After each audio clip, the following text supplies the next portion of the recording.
Hey everyone, welcome to another exciting adventure. Today, Audio Novel presents Game of Thrones, Another Dragons, by Audiobook Creations X. And if you're looking for more amazing stories, don't forget to check out my Patreon page. Your support helps turn incredible tales like this one into fully immersive audiobooks. Join me on this journey, and together, we can bring more stories to life. Thank you for being part of the adventure. Let's begin. Chapter 71. Bahamut gradually increased his speed as they soared towards beyond the wall, ensuring Aethusa was securely bound to him with magical restraints.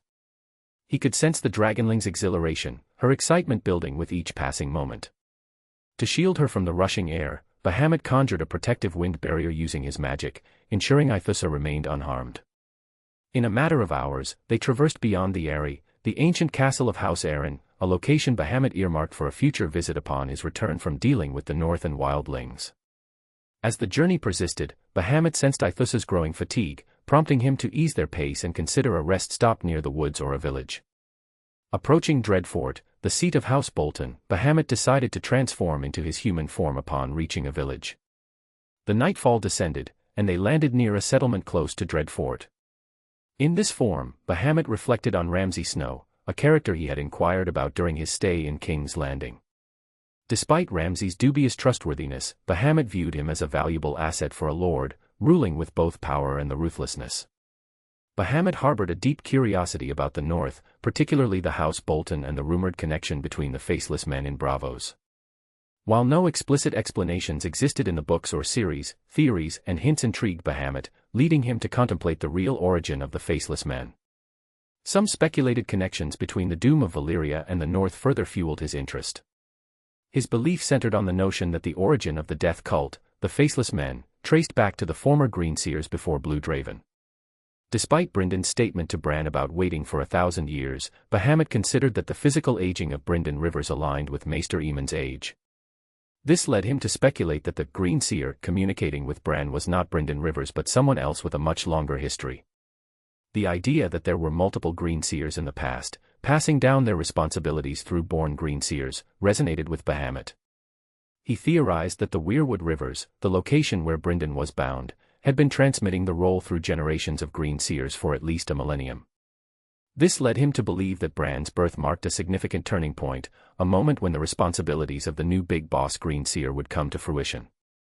Bahamut speculated on the former Three-Eyed Raven's contemplation of an invasion from Valyria to Westeros, leading to the creation of the first Faceless Men. The Boltons' infamous practice of impaling skin and the Starks' ability to skin change contributed to the abilities exhibited by the Faceless Men. While a skin changer traditionally referred to an individual with the ability to enter the mind of an animal and control its actions, Bahamut believed that being a skin changer played a role in the fusion of personalities between the human and the animal. This, in turn, provided a plausible explanation for the Faceless Men's capacity to adopt the personalities associated with the skins they wore. While no concrete evidence supported the connection between the North and the Faceless Men in Bravos, subtle hints like Weirwood-made doors and furniture, as well as the acknowledgement of the old gods as one of the many faces, hinted at a potential vague link. Bahamut, delving into speculative theories, pondered on the possibility of the Faceless Men originating from the North. While this connection remained speculative, Bahamut contemplated the possible origins of the Faceless Men, especially in relation to the mysterious doom of Valyria. Bahamut's thoughts led him to consider a scenario where the Faceless Men, originating from the North, somehow became entwined with the catastrophic events in Valyria. He mused on the idea that the Faceless Men might have had an involvement with the doom through a peculiar connection with the slaves in Old Valyria. His theory postulated that many slaves, either desiring their own deaths or seeking revenge against their masters, might have formed the first Faceless Men. Perhaps these slaves sacrificed themselves as blood offerings to the enigmatic first Faceless Men, whose identity remained shrouded in mystery. The Faceless Men, armed with their origins from the North, might have initiated a series of coordinated assassinations, targeting the fire mages responsible for stabilizing the 14 flames, the volcanoes upon which the city of Valyria was built. The Valyrians, to control the instability of the volcanoes, employed fire mages and sorcerers who wielded magic to maintain stability. In Bahamut's speculative narrative, the Faceless Men, orchestrating the simultaneous assassinations of these crucial figures, inadvertently triggered the catastrophic event known as the Doom of Valyria. The coordinated effort, the unseen hand of the Faceless Men, played a pivotal role in the demise of the once mighty Valyrian civilization. Chapter 72. In time, the Brotherhood of Assassins evolved into a secretive death cult, worshipping a deity known as the God of Death, an entity with various faces but one overarching identity, death itself. Unbeknownst to Bahamut, another existence lurked beneath the surface, the Corpse Queen. While E.T. claimed descent from the great Empire of Dawn, a realm ruled by dragon lords, the reality was different. They were natives who later ascended to power. The genuine heir to the legacy of the great Empire of Dawn was Valyria, a truth that the Corpse Queen despised. Her profound hatred stemmed from the men who had turned her into the Corpse Queen, leading her to harbor a burning desire to prevent the rise of a second great Empire of Dawn, particularly one with the power of the Great Fire Other. To execute her plan, the Corpse Queen brainwashed Northerners, men with the innate ability of skin changers who had inherited her ancient knowledge. These individuals became the first faceless men, instruments of her vengeance against the legacy she abhorred. Over time, as the Undulls invaded the north and the region lost its magical knowledge, the faceless men, with their blood sacrifice rituals, preserved the ancient arcane wisdom that had once thrived there. Driven by her desire to ensure the dominance of a single god, the Corpse Queen fabricated a religion that preached the worship of death, positioning herself as the embodiment of death itself. Through this carefully constructed belief system, she sought to manipulate minds and foster a worldview where there was only one god, the god of death, of which she considered herself the living manifestation. Although Bahamut remained unaware of the Corpse Queen's involvement with the faceless men, he held a conviction that the Boltons, the former Red Kings, possessed abilities akin to those of the faceless men. Their strength and power were formidable, presenting a significant challenge even for the Starks, the former kings of Winter who held the bloodline of skin changers. The enigmatic Boltons, with their uncanny strength, waged a relentless rivalry against the Starks, conquering much of the north. The Starks, known for their innate skin-changing abilities, found it challenging to confront the Boltons, who seemed impervious to their assaults. The Red Kings, with their brutal tactics, went so far as to burn Winterfell and flay Starks, inflicting immense pain on their rivals. In a twist of reality, the Boltons couldn't physically invade Winterfell, but they devised a cunning strategy. They would disguise themselves as Starks they had flayed, infiltrating Winterfell and setting it ablaze. This tactical approach made them a terrifying and elusive adversary for the Starks, contributing to the prolonged 1,000 years of rivalry. Delving into the true nature of the Boltons' actions, Bahamut discerned that their practice of skinning individuals went beyond mere torture. It was a means of stealing magical abilities. The act of skinning a person equated to the theft of their magical essence, particularly the power of skin changers. This revelation shed light on why the Boltons relentlessly targeted the Starks, aiming to control the animals these skin changers could command. While the Boltons had lost much of their magical prowess over time, the presence of Ramsay, who seemed to possess a pure bloodline, intrigued Bahamut. Ramsay's potential, as long as it could be harnessed and controlled. Driven by curiosity, Bahamut decided to enter the Dreadfort, holding the sleeping Aithusa in his arms. As he approached the formidable fortress, Bahamut employed his magic to conceal his presence, slipping into the castle unnoticed by the guards. Dreadfort stood as a robust stronghold, its high walls adorned with triangular merlons resembling sharp stone teeth. Bahamut pressed forward, determined to uncover the secrets held within the walls of the Bolton fortress. He stealthily made his way towards the hall, eyes keen for any hints that might reveal the mysterious practices of the Boltons. As he ventured deeper, a distant scream, dimly echoing through the corridors, reached his ears.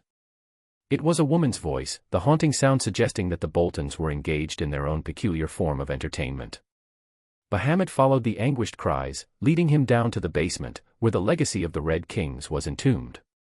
Descending further, Bahamut continued to navigate through the dimly lit chambers until he reached a room bathed in a soft, eerie light. Chapter 73. The chamber, adorned with flayed skins that seemed to dance in the dim light, exuded an eerie atmosphere. The smell of blood lingered in the air, creating an unsettling ambience. Bahamut, unfazed by the gruesome spectacle, approached the scene with a dragon's curiosity. As he drew nearer, the splashing of water caught his attention. There, in the corner of the chamber, Ramsay Snow was busy cleaning himself, oblivious to the presence of an unexpected guest. Bahamut, veiled by his magical concealment, observed the notorious psychopath from the shadows. However, as Bahamut ventured closer, Ramsay's instincts kicked in.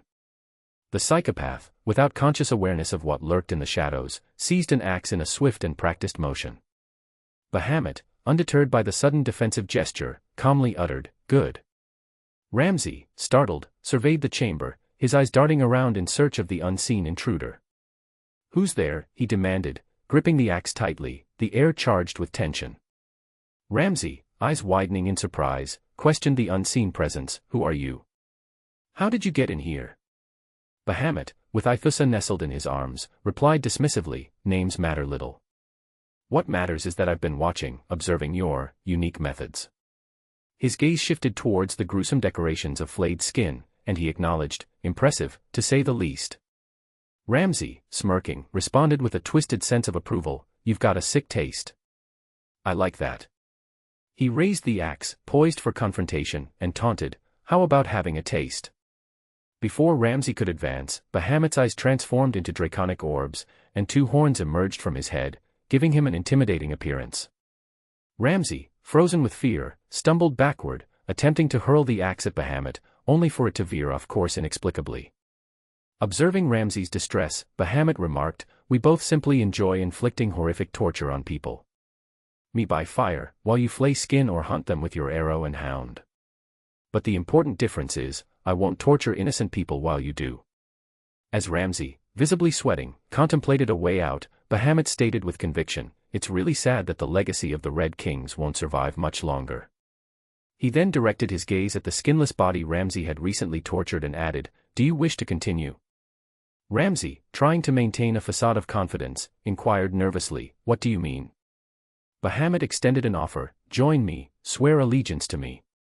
In return, I grant you the legitimacy you crave.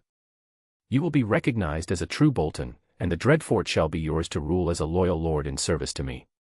Perplexed and fearful, Ramsay stuttered, "Who are you?" In response, Bahamut tossed a plague with a dragon mark on it, declaring, "Wait for me in King's Landing as a good kid. I will find you there." With that, Bahamut's presence vanished from the chamber, leaving Ramsay bewildered. Outside the Dreadfort, Bahamut took to the skies with a resounding roar, awakening the castle and ensuring Ramsay was well aware of the true force that he had encountered. The echoes of Bahamut's roar lingered as he soared towards the north, leaving behind the twisted legacy of the Dreadfort. Although Aethusa, perceptive to the smell of blood that lingered in the chamber, was already awake when Bahamut entered. However, she remained still, seemingly unperturbed by the gruesome surroundings. Bahamut, too, paid little attention, aware that she would witness more horrors in their journey. As Bahamut let out a mighty roar and ascended into the sky once more, Aethusa finally stirred. It was as if she had chosen that moment to reveal her wakefulness.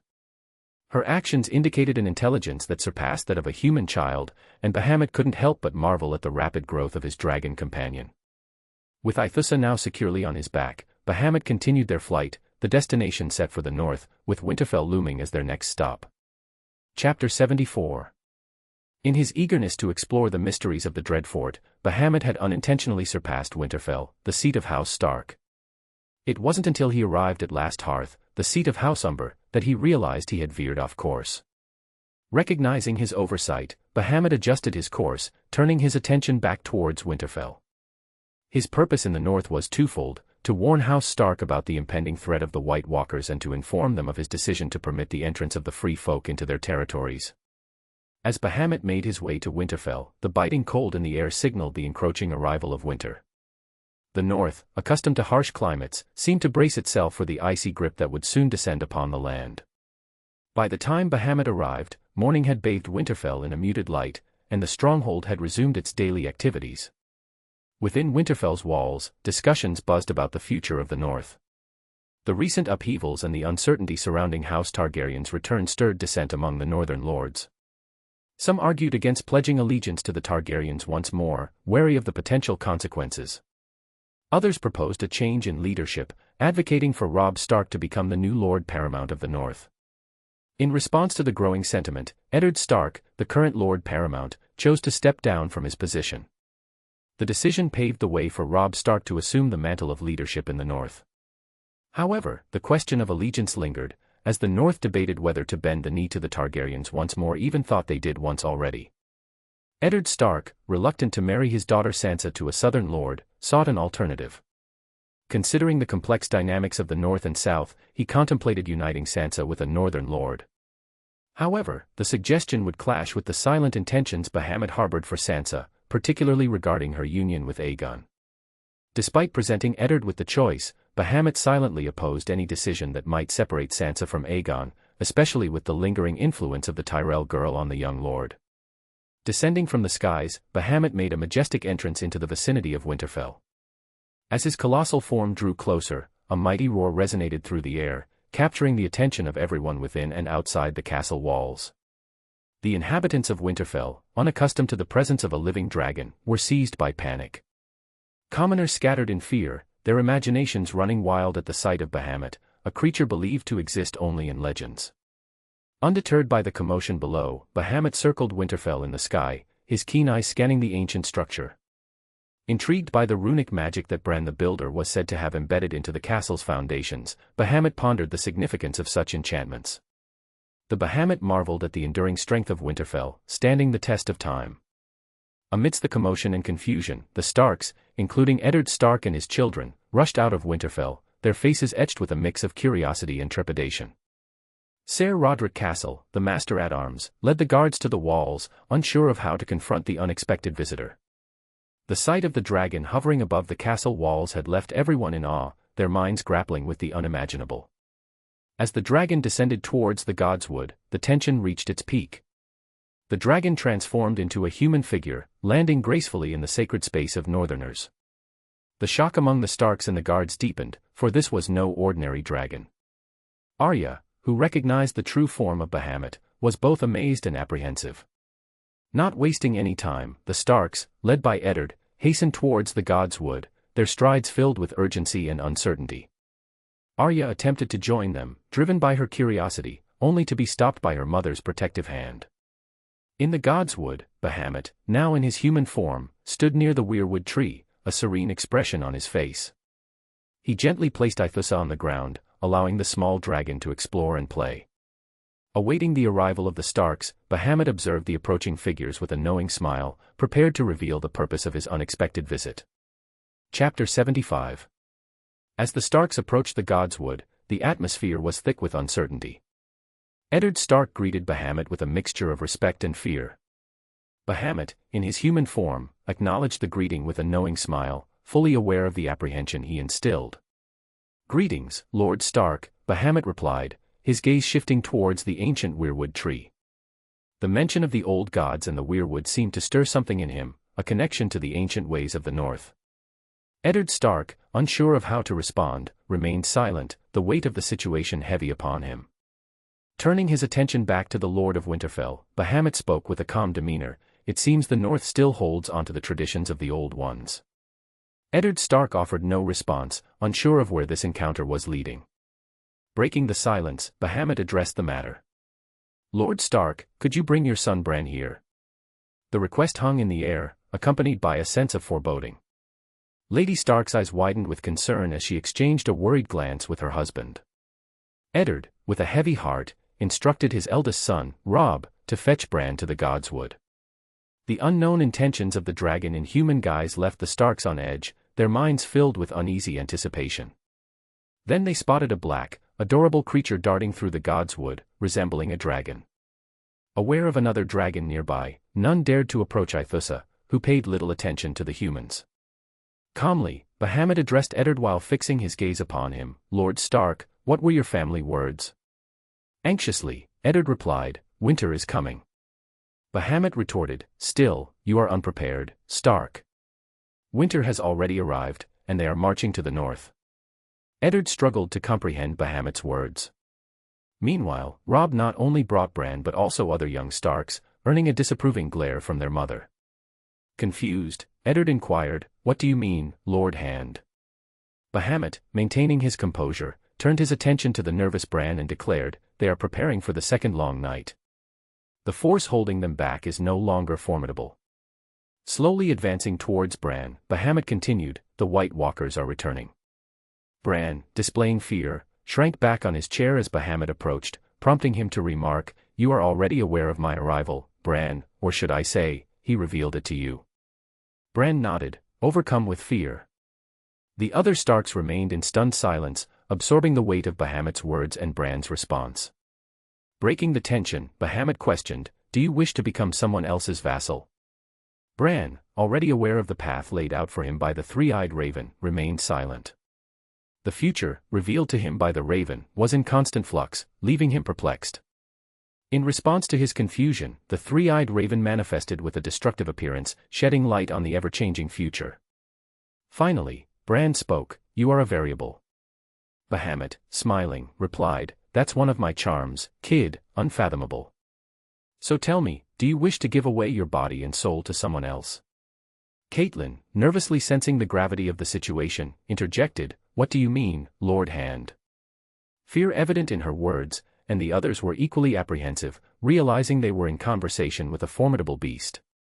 Bahamut, maintaining his calm demeanor, turned his attention back to Bran, waiting for an answer.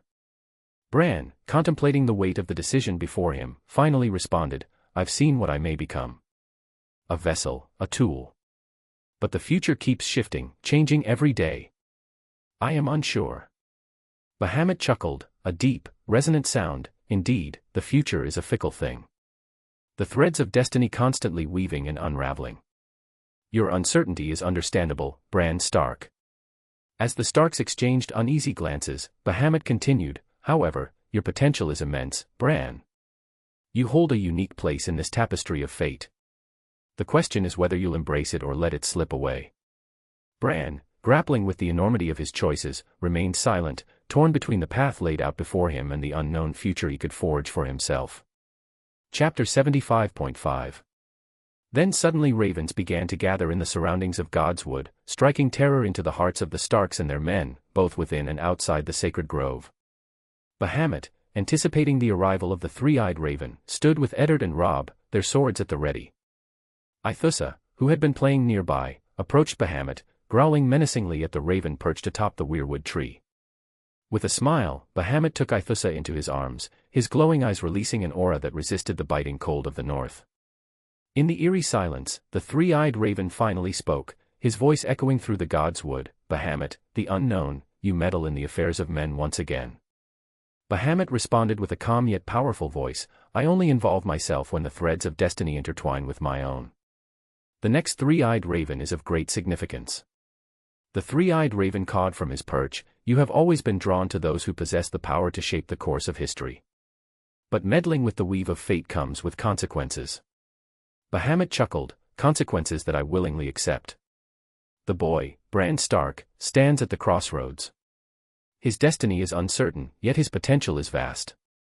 As the Starks exchanged nervous glances, the three-eyed raven declared, "You are going against the will of the Great Old One."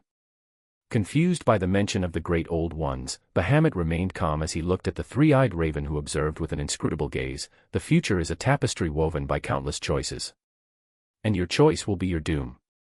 Bahamut, undeterred, responded, "I am the keeper of balance, not swayed by the whims of gods or ancient ones. Doom is a concept known to mortals. I am beyond such trivialities. The balance will be maintained." The three-eyed raven cawed ominously, "The balance you seek is fragile, Bahamut. Beware the consequences of disrupting it. The Great Old Ones watch, and their will transcends even your power." Bahamut asserted, "If they watch in silence. My purpose remains unchanged." Suddenly, the ravens began to fly away, and some fell lifeless to the ground, painting the earth red. The gods would once again return to an uneasy stillness, leaving the Starks and their men to grapple with what they had witnessed. Chapter 76.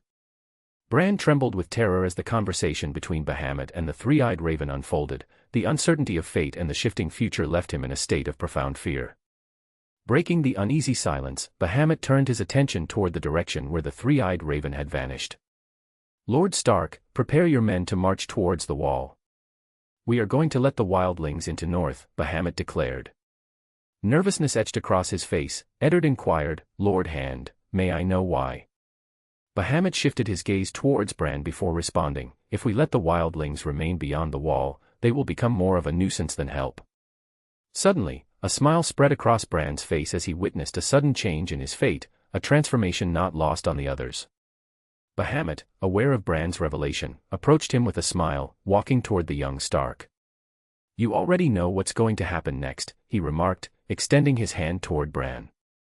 With a slow and deliberate motion, Bahamut gripped Bran's hand. The Starks, initially bewildered, couldn't contain their joy as Bran, who had been crippled, began building strength, attempting to stand. Slowly but steadily, Bran rose to his feet, a triumphant smile lighting up his face.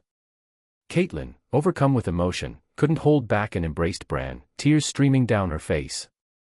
As Catelyn and the others marveled at Bran's newfound strength, they turned to find Bahamut gone, having left with Aegon to the north before they could show expression of gratitude. Eddard wasted no time, immediately ordering his men to prepare for the march towards the wall. Meanwhile, Bahamut soared towards the wall with Aegon on his back, troubled by the enigmatic identity of the old god, unaware of the formidable adversary that lay ahead. Beyond the wall, the Corpse Queen returned to the desolate lands of bitter cold. She harbored a hatred more profound than anything else, particularly now towards Bahamut, who had defied her offers and dared to attack her. Her disposition was now tainted, and she cared not for anything related to Essos or beyond. Her singular focus was now on Bahamut, and she desired him either alive or dead. She knew that she was the only one capable of fulfilling this purpose, having felt the immense strength of Bahamut firsthand. His defiance and immunity to her lies about the past revealed that he could not be swayed by the usual means of manipulation that mortals succumb to. The Corpse Queen's origin surpassed being merely the wife of Azor Ahai or her involvement with Westeros. She belonged to an ancient race long forgotten. This race once ruled the world with unparalleled power and harbored a deep-seated hatred towards the blood of dragons. Her strength was a direct result of carrying their bloodline, the bloodline of the Old Ones, the beings who intricately carved faces into the weirwood trees. They were a superior race to even the children of the forest and were the true cause behind the long night and the devastation that befell both land and sea. The old gods, beings worshipped in the annals of time, belonged to an ancient race that once ruled the world many millennia ago. This superior race surpassed both the green men and the children of the forest in their dominion. They possessed the extraordinary ability to transcend time and manipulate the forces of nature during an age when mortals were mere cave dwellers. Revered as the most beloved entities of the natural world, they left an indelible mark on the course of history. Their prowess extended to the use of mind control, psychic warfare, and psychic evasion, posing a formidable challenge for mortals. Their existence became ingrained in legends, manifesting in places like Dath, a city nestled in the grey waste beyond the Five Forts, believed to belong to the Empire of the Dawn. Similarly, Carcosa stood beyond the realm of mortal men, on the very edge of the known world. These legends also spoke of ruins and an underground city on the mysterious island Leng, as well as an ancient city constructed in the bitter cold lands by an unknown race, believed to be the Old Ones. The remnants of their civilization lingered in the echoes of time, with these enigmatic beings leaving behind traces of their existence in places shrouded in mystery and steeped in ancient lore. The old gods, with their profound influence, continued to be a captivating force in the collective imagination of those who pondered the mysteries of the past. Chapter 77. Whether the Old Ones were mere legends or truly existed in the annals of time remained a mystery to the mortal realm.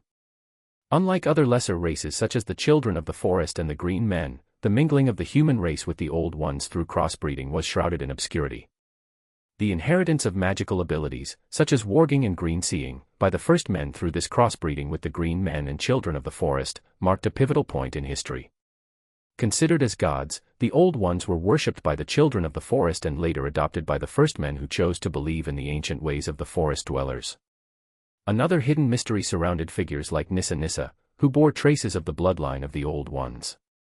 This mysterious connection extended to the events of the Long Night and the enigmatic Great Others, entities associated with both fire and ice. The Old Ones were believed to be the driving force behind the destruction of numerous races that once inhabited the realms. If one were to trace back to the era before the Long Night, during the invasion of Westeros by the first men when Essos and Westeros were still a unified continent, the Children of the Forest found themselves incapable of resisting the might of the first men, even when utilizing their sorceries.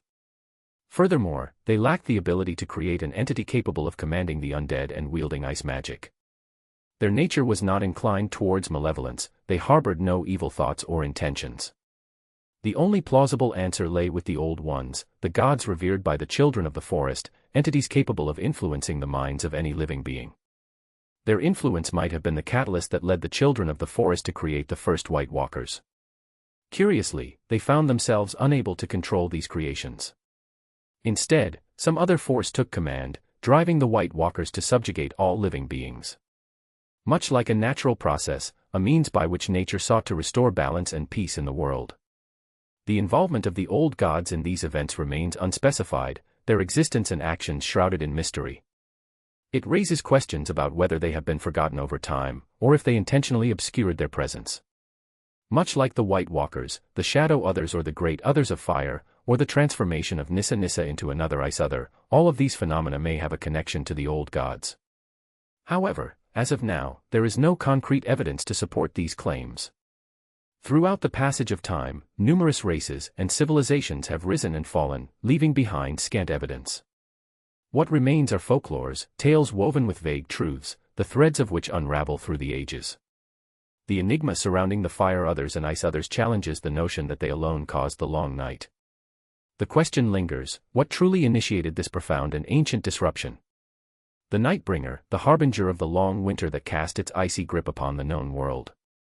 Despite the multitude of myths surrounding the long night, all pointing to the Great Others and a legendary hero whose tales varied from one culture to another, there lingered an aspect that eluded the grasp of understanding. Perhaps this was due to the lack of knowledge about celestial phenomena, a mystery cloaked in the vastness of the night sky. Among the tales, there existed another lore known as the Water of Hammer, a mystical event that sundered Westeros and Essos, separating them into distinct continents. According to the legends, the Arm of Dorne collapsed, connecting Essos and Westeros through only a few islands formed by the remnants of the Shattered Land. The lore suggested that the Children of the Forest enacted dark magic to thwart the migration of the first men into Westeros. However, in truth, the children were neither capable nor willing to wield such power that would disrupt the natural order. Moreover, their alleged intervention would have been futile since the first men had already migrated to Westeros before the occurrence of the Water of Hammer. So, what was the Water of Hammer, capable of such catastrophic destruction? Was it a tsunami or an earthquake? In reality, it was the fall of a meteorite, a celestial body of immense proportions. This meteorite, resembling another blood-red moon, crashed into the world, causing the collapse of the Arm of Dorne. However, the impact was not confined to a single location. Fragments of the meteorite rained down across both the known and unknown world, leaving an enduring mark on the landscape and contributing to the mysteries that veiled the ancient past. Chapter 78. The fall of the meteorite emerged as the compelling cause behind the long night, substantiating why this millennia-long winter enveloped the world. The impact of the meteorite, striking both land and sea, resulted in the vaporization of matter and everything in its path. The aftermath cast particles into the atmosphere, saturating it for a prolonged period during that ancient era. Numerous histories bore witness to such catastrophic events, echoing tales of devastation across the ages. Consider House Dane, whose ancestry traced back to following a star to Westeros. They forged a magical sword from a blood meteor stone, closely linked to the legendary Lightbringer wielded during the Long Night. The Bloodstone Emperor, who ruled during this dark period in the Empire of the Dawn, was said to worship a meteorite, earning him the title of the Bloodstone Emperor. The Azor Ahai legend, intertwined with the current Red God, narrates the moon cracking when Lightbringer is forged and thrust into the heart of Nissa Nissa. Another legend from Karth speaks of the moon cracking during a solar eclipse, caused by its proximity to the sun, akin to an egg cracking from the heat. This event is considered the origin of dragons, drawing a parallel between comets, meteorites, and dragons. Prophecies and lore further entwine the narrative. The prophecy of Azor Ahai's rebirth is linked to the appearance of a red comet, while Melisandre foretells that when stars bleed, the long night approaches, a prophecy potentially related to a meteor shower. The plethora of histories and theories dismiss the notion that the long night is solely tied to the Great Others. The missing piece lies in understanding whether the appearance of meteorites is tied to magic or is merely a natural disaster. If it is related to magic, the question arises, who wielded such dark and powerful magic? Could the Old Ones have played a role in the descent of meteorites, solidifying their status as godlike beings, whether or not they sacrificed living beings to achieve this cataclysmic event? Unveiling this connection may unravel the mysteries of the ancient past and the cosmic forces that shaped the destiny of the world. During this time, emissaries from ET arrived at King's Landing with the hope of finding Bahamut. Given their origin from ET, Aegon graciously extended hospitality, taking into consideration the current situation within the realm. They were informed that Bahamut had departed for urgent matters but would return once these matters were resolved. In reality, Aegon was unaware of the impending threat posed by the White Walkers in the north. He remained oblivious to Bahamut's sudden departure, hoping that no dire news would arise during his absence. Among the newcomers from ET, there were peculiar individuals with golden eyes and towering statures, reaching an impressive 7 to 8 feet, an anomaly somehow linked to the mysterious island Lenji. Meanwhile, Rhaenys and Daenerys were already in proximity to Pentos, yet their progress was hindered by Rhaenys' pregnancy, which slowed their journey. Bahamut advanced slowly toward the wall, his keen awareness informing him of Jon's current predicament. He was in the clutches of the wildlings, being taken to the king beyond the wall to decide his fate. Determined to intercept Jon before he reached the wildling camp, Bahamut faced a hindrance in the form of Aethus's presence. Accompanied by the smaller dragon, Bahamut couldn't reach maximum speed, slowing his progress. Despite this impediment, Bahamut managed to arrive at the wildling camp just before Jon Snow entered the tent to meet Mance Raider, the king beyond the wall. As Bahamut descended, a colossal shadow fell over the camp, instilling new fear in the hearts of the wildlings, fear distinct from that of the White Walkers. The people felt a desire to scream, yet an unseen force restrained their voices. Among the wildlings, Jon recognized the ominous silhouette casting its shadow, realizing with a mix of awe and concern, a strange dragon. The unexpected arrival of Bahamut left the camp in a state of silent astonishment, with Jon Snow standing at the center of an unfolding mystery. Chapter 79. Bahamut descended from the sky with a resounding roar, bringing himself closer to the ground where the wildling camp sprawled beneath him. His mighty aura radiated in all directions, serving as a potent deterrent that kept everyone rooted in place, preventing any futile attempts to escape his imposing presence. In the midst of the air, Bahamut underwent transformation, gradually morphing into a human form. He descended gracefully, landing in the snow alongside Aethusa, who frolicked playfully with the glistening snowflakes. As Bahamut strolled purposefully through the snow-covered terrain, making his way toward Jon, an invisible force held the onlookers captive, rendering them unable to move. The power of Bahamut's magic enveloped the area, ensuring a profound stillness among the wildlings. With Aethusa cradled in his hand, Bahamut approached Jon, who stood among the frozen assembly. In a voice that resonated with familiarity, Bahamut spoke, "We meet again, Aemon." Jon recognized the voice immediately, connecting it to the dragon that had unveiled his true identity to him not long ago. Jon remained speechless, his every movement stifled by the powerful aura exuded by Bahamut. Gradually, the great dragon released his engulfing presence. With the dissipation of the overwhelming force, the mortals managed to draw in their breath, but many among them found their legs weakened, collapsing to the ground. Beads of sweat adorned their foreheads, contributing to the rising warmth from Bahamut, who had transformed into human form. In the midst of this tense atmosphere, Jon found his voice, uttering only one phrase, "Dragon King." The words reached the ears of the wildlings closest to him, instilling a shared recognition of the powerful being before them. Fear rippled through the crowd, prompting some to retreat, their footsteps abruptly halted by Bahamut's authoritative command, "Kneel." A sudden burst of aura engulfed the wildlings, seizing control of their minds and compelling them to kneel without resistance, an unmistakable sign of Bahamut's growing strength with each passing day. However, amidst the sea of kneeling figures, the giants stood apart. They resisted Bahamut's influence, a surprising feat that garnered the dragon's attention. One particularly angered giant charged toward Bahamut in a display of defiance, only to slow down as he drew nearer. Focusing his aura on the giant, Bahamut made it increasingly challenging for the colossal being to approach. After a brief confrontation with the resistant giant, Bahamut diverted his attention, walking purposefully toward the tent where the king beyond the wall resided. An unspoken decree hung in the air, dissuading anyone from attempting to impede Bahamut's progress. They were utterly powerless in the face of his dominating presence.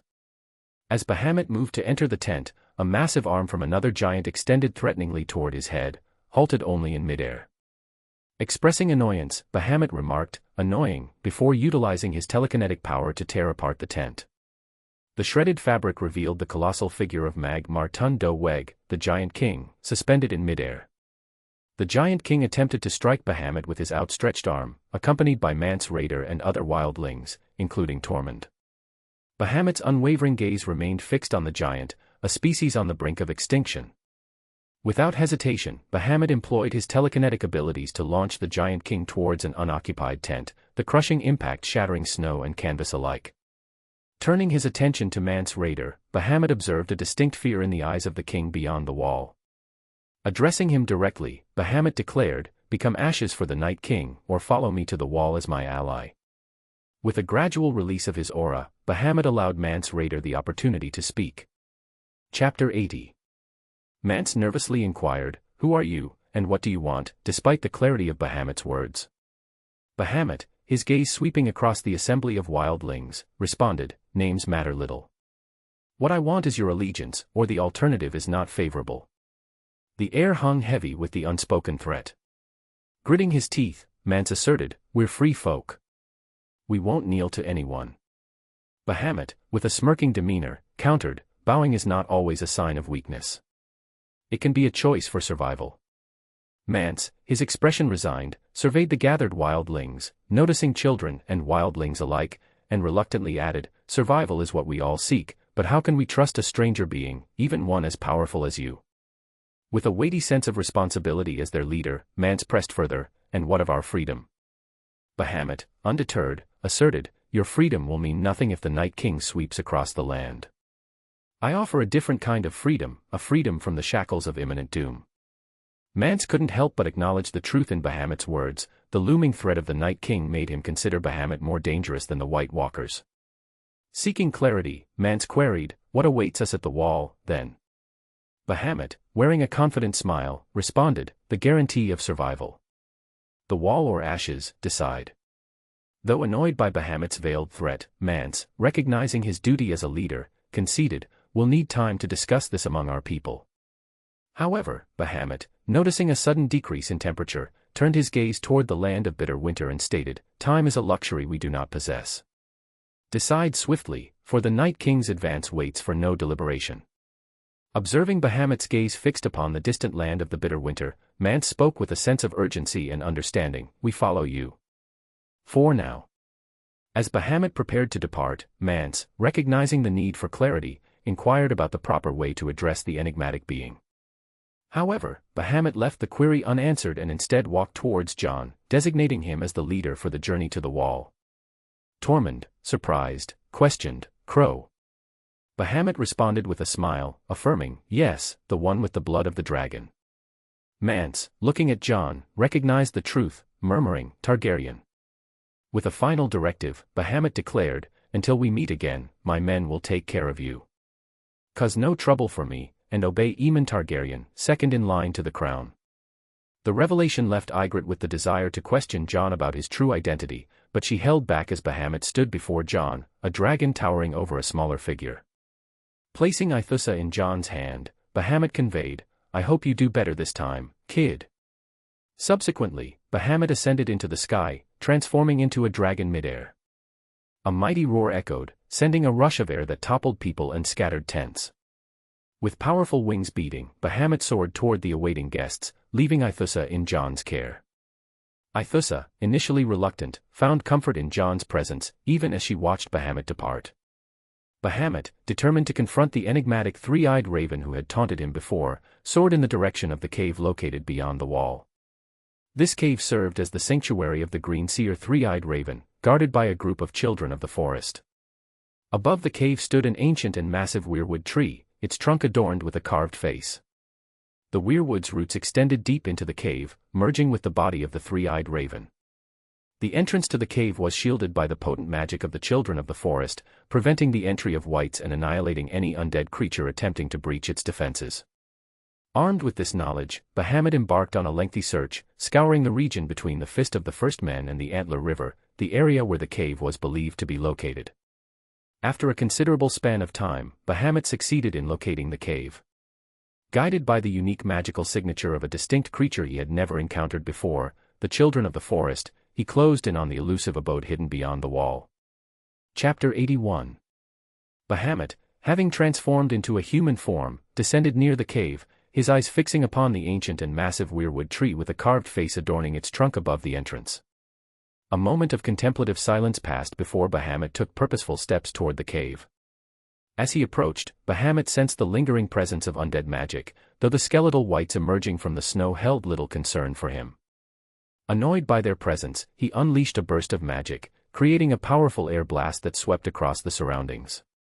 The force of the blast cleared away the snow, revealing hidden wights poised to launch a sneak attack. Those unfortunate enough to come close to Bahamut met their end as the air blast shattered their bones into fragments. The debris of broken bones scattered across the snowy terrain, marking the swift demise of the concealed fragile threat.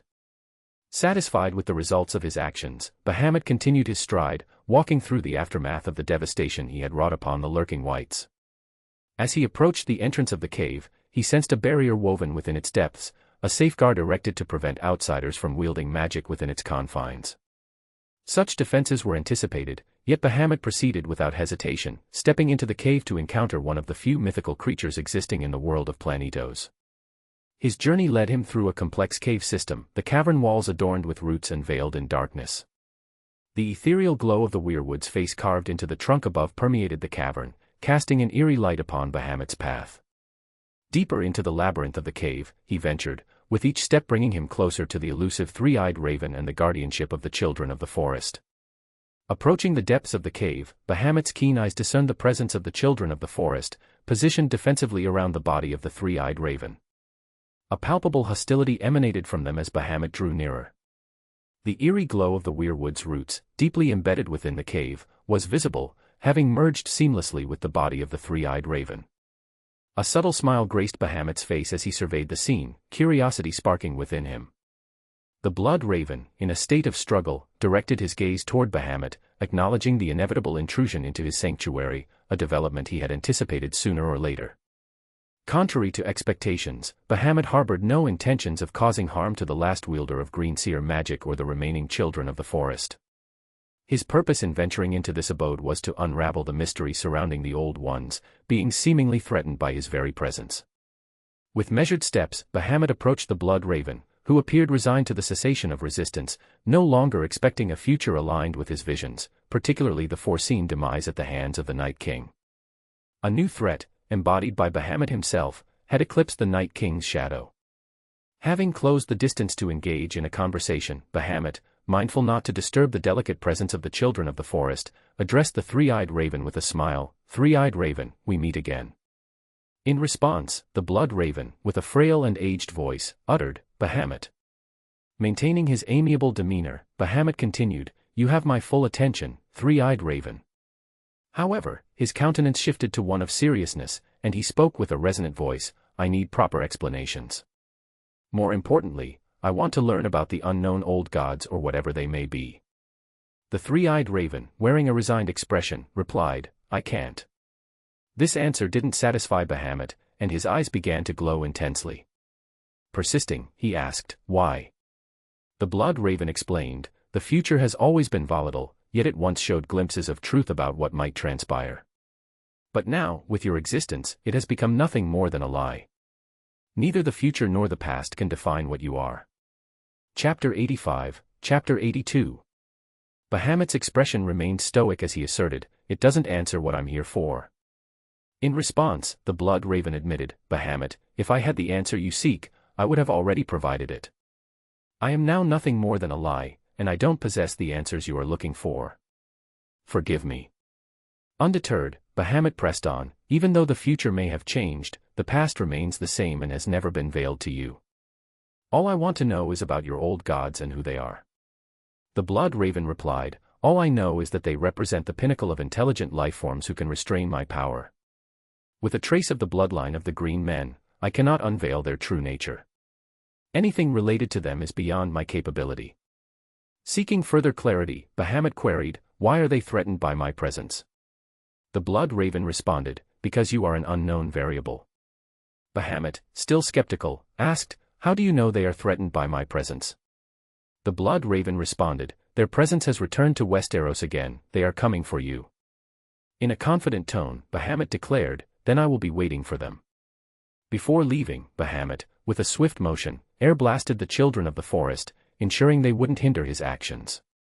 Without delay, he touched the weirwood branch, establishing a connection with the strait of the river. As his eyes went blind and his consciousness delved into the sea of time, he began to perceive everything related to him with newfound clarity. His mind embarked on a journey to the past, traversing through civilizations, witnessing their rise and fall, and unraveling the mysteries behind their demise. The revelations pointed consistently in one direction, the ruins and underground maze of Leng. Suddenly, Bahamut's consciousness returned, only to witness that his intrusion had proven the three-eyed raven's fears true, leading to the raven's demise. Surrounding him were angry children of the forest, singing a song-like chant as they prepared to cast a spell over Bahamut by cutting their arms. Unperturbed, Bahamut declared, "Since that's what you want, let me help you achieve it," before unleashing a massive flame from his mouth toward the remains of the children of the forest, showing no mercy. In the next moment, the entire cave was engulfed in flames, annihilating everything in its path. From the fiery chaos, Bahamut ascended into the sky as a dragon. During this time, the wildlings, led by Mance Raider, followed Jon to the wall, anticipating that Bahamut would uphold his end of the deal. Simultaneously, Bahamut hoped that the Stark's men would reach the wall before him, sparing him the need to blow down the Great Wall and allowing the wildlings to pass without the stubborn opposition of some Night's Watchmen. As Bahamut desired, Northerners were already present at the wall, waiting for the wildlings' arrival. Despite the dissatisfaction expressed by the Night's Watch regarding the decision to admit the wildlings, Eddard Stark, known for his steadfastness, remained unperturbed by their objections. Initially, many Northern lords disagreed with Stark's choice to allow the wildlings into the north, influenced by old Nan's fairy tales. Nevertheless, their loyalty to their lord prevailed, and they followed him to the wall, setting aside their past animosities toward the wildlings for the time being. Instead of heading toward the haunted forest to reach the wall, the wildlings decided to bypass Craster's keep. However, upon nearing the area, they heard screams, initially dismissing them as nothing unusual. Yet, as the cries multiplied, Jon sensed something amiss and hurried towards Craster's keep without hesitation. As Jon arrived, it became apparent that a conflict had erupted at Craster's keep. Carl, noticing Jon's approach, put on a fake smile and attempted to feed him a lie about the situation. However, Jon's suspicions deepened when he witnessed a rebel dragging a young woman out of a tent. Attempting to intervene, Jon was forcefully pushed by Carl, prompting Jon to draw his sword in response. Meanwhile, wildling wargs, who were observing the events through Warging Bird, relayed the information to Mance Raider. Learning of the altercation between Jon and other Night's Watch members, Mance realized he couldn't afford Bahamut's wrath by failing to protect Jon and the dragon entrusted to them. In an effort to assist Jon, Aethusa, the dragon familiar with Jon and Ygritte, was the first to rush towards Craster's keep. Recognizing the severity of the situation, Mance reluctantly ordered his men to support Jon. Chapter 83. A fierce battle erupted between the wildlings and the rebels at Craster's keep, with the odds ultimately favoring Jon. Aethusa, driven by instinct to protect Jon, lunged at Carl, attempting to bite his leg. However, Carl managed to kick Aethusa aside before swinging his sword downward. In a crucial moment, Ygritte knocked an arrow and aimed it at Carl just as he raised his sword to strike Aethusa. Seizing the opportunity, Jon swiftly thrust his sword through Carl's back, bringing an end to the rebel leader. The remaining rebels were quickly dispatched by the wildlings, and the bodies were solemnly burned. With the confrontation settled, the group decided to press on toward the wall, leaving the haunting grounds of Craster's keep behind them. Within the walls of Castle Black, a tense atmosphere hung as the Northern Lords took command of the Night's Watch, disregarding the sentiments of the original Night's Watchmen, many of whom were criminals and outcasts. During this time Sam, who escaped rebels along with Gilly and her child, reached the wall without encountering the elusive White Walkers, who strategically avoided alerting Bahamut to their presence. Upon Sam's return, the strange glances and disapproval from both Night's Watchmen and Northerners weighed heavily on him. Maester Aemon, displeased with the apparent breach of vows, especially with the Lord Paramount of the North present, cast a scrutinizing gaze at Sam. In defense, Sam recited the Night's Watch oath, emphasizing their duty to protect all realms of men, regardless of which side of the wall they were on. Eddard Stark's arrival outside the wall added another layer of tension. Initially suspicious, Eddard's demeanor softened upon learning that Gilly, one of Craster's wives, sought refuge. Eddard acknowledged the dangers that now lurked in the north, making it no longer safe for humans. While the Northern Lords clamored for retribution against the rebels for their betrayal and the murder of Jorah Mormont, Eddard Stark, wary of venturing beyond the wall without the presence of Bahamut, refrained from seeking immediate vengeance. Instead, he pledged that justice would be served for the crimes committed by the rebels, should they still be alive. The following morning, the piercing sound of a horn reverberated through Castle Black, stirring the men within its cold walls to alertness. Eddard Stark, accompanied by numerous Northern Lords, ascended the wall to survey the unfolding situation. Their gaze fell upon an overwhelming sight, a gathering of over 100,000 wildlings outside the wall. The sheer number of the wildling host sent a shiver through the northern lords, who had arrived with a meager force of only 25,000 men. An air of uncertainty lingered as they debated the perilous decision of whether to open the wall to the wildlings. The fearsome reputation of the free folk, coupled with the presence of giants among them, fueled the unease in Eddard Stark's mind. As Eddard contemplated the mysterious turn of events, his attention was drawn to a lone figure advancing towards the wall from the vast assembly of wildlings. To his astonishment, he recognized Jon Snow, striding purposefully towards the looming ice structure. The realization that his own kin was among the wildling ranks intensified the complexity of the situation. Driven by concern and a desire to confront his estranged kin, Eddard, along with his son Robb and the northern lords, descended from the wall. As the gate creaked open, revealing the northern lords watching with curiosity, Jon Snow stood alongside the wildlings, their eyes following him. Eddard Stark and the other northern lords approached, a mixture of emotions and questions written on their faces. For Jon, meeting his family after a prolonged separation brought a flood of emotions, but the urgency of the situation restrained him. Breaking the silence, Jon called out, "Lord Stark." Sam's revelations had already informed Eddard of Jon's knowledge of his true identity, and he acknowledged him with a title that sent shockwaves through the crowd, Prince Aemon. Gasps resonated among the northern lords, including Eddard's own son, Robb, as the realization of Jon's royal lineage sank in. Setting aside the unspoken questions and emotions for the moment, Jon embraced Eddard.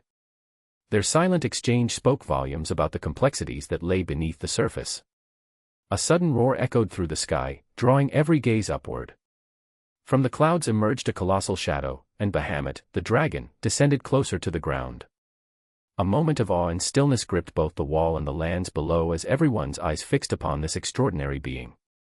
Chapter 84. Bahamut's colossal form landed near Jon and Eddard, the ground trembling beneath the weight of the dragon. A resounding roar filled the air, echoing into the sky, and Bahamut began his transformation into human form. Wisps of flame adorned the ends of his hair and dress, flickering perpetually. His golden eyes glowed intensely as he turned his gaze toward the multitude of wildlings gathered. Addressing Eddard Stark, Bahamut uttered, "Let them in, Lord Stark." Eddard, feeling the urgency, quickly commanded his men to open the gate, allowing the wildlings to pass through. The first to approach was a giant, avoiding eye contact with Bahamut after their recent encounter.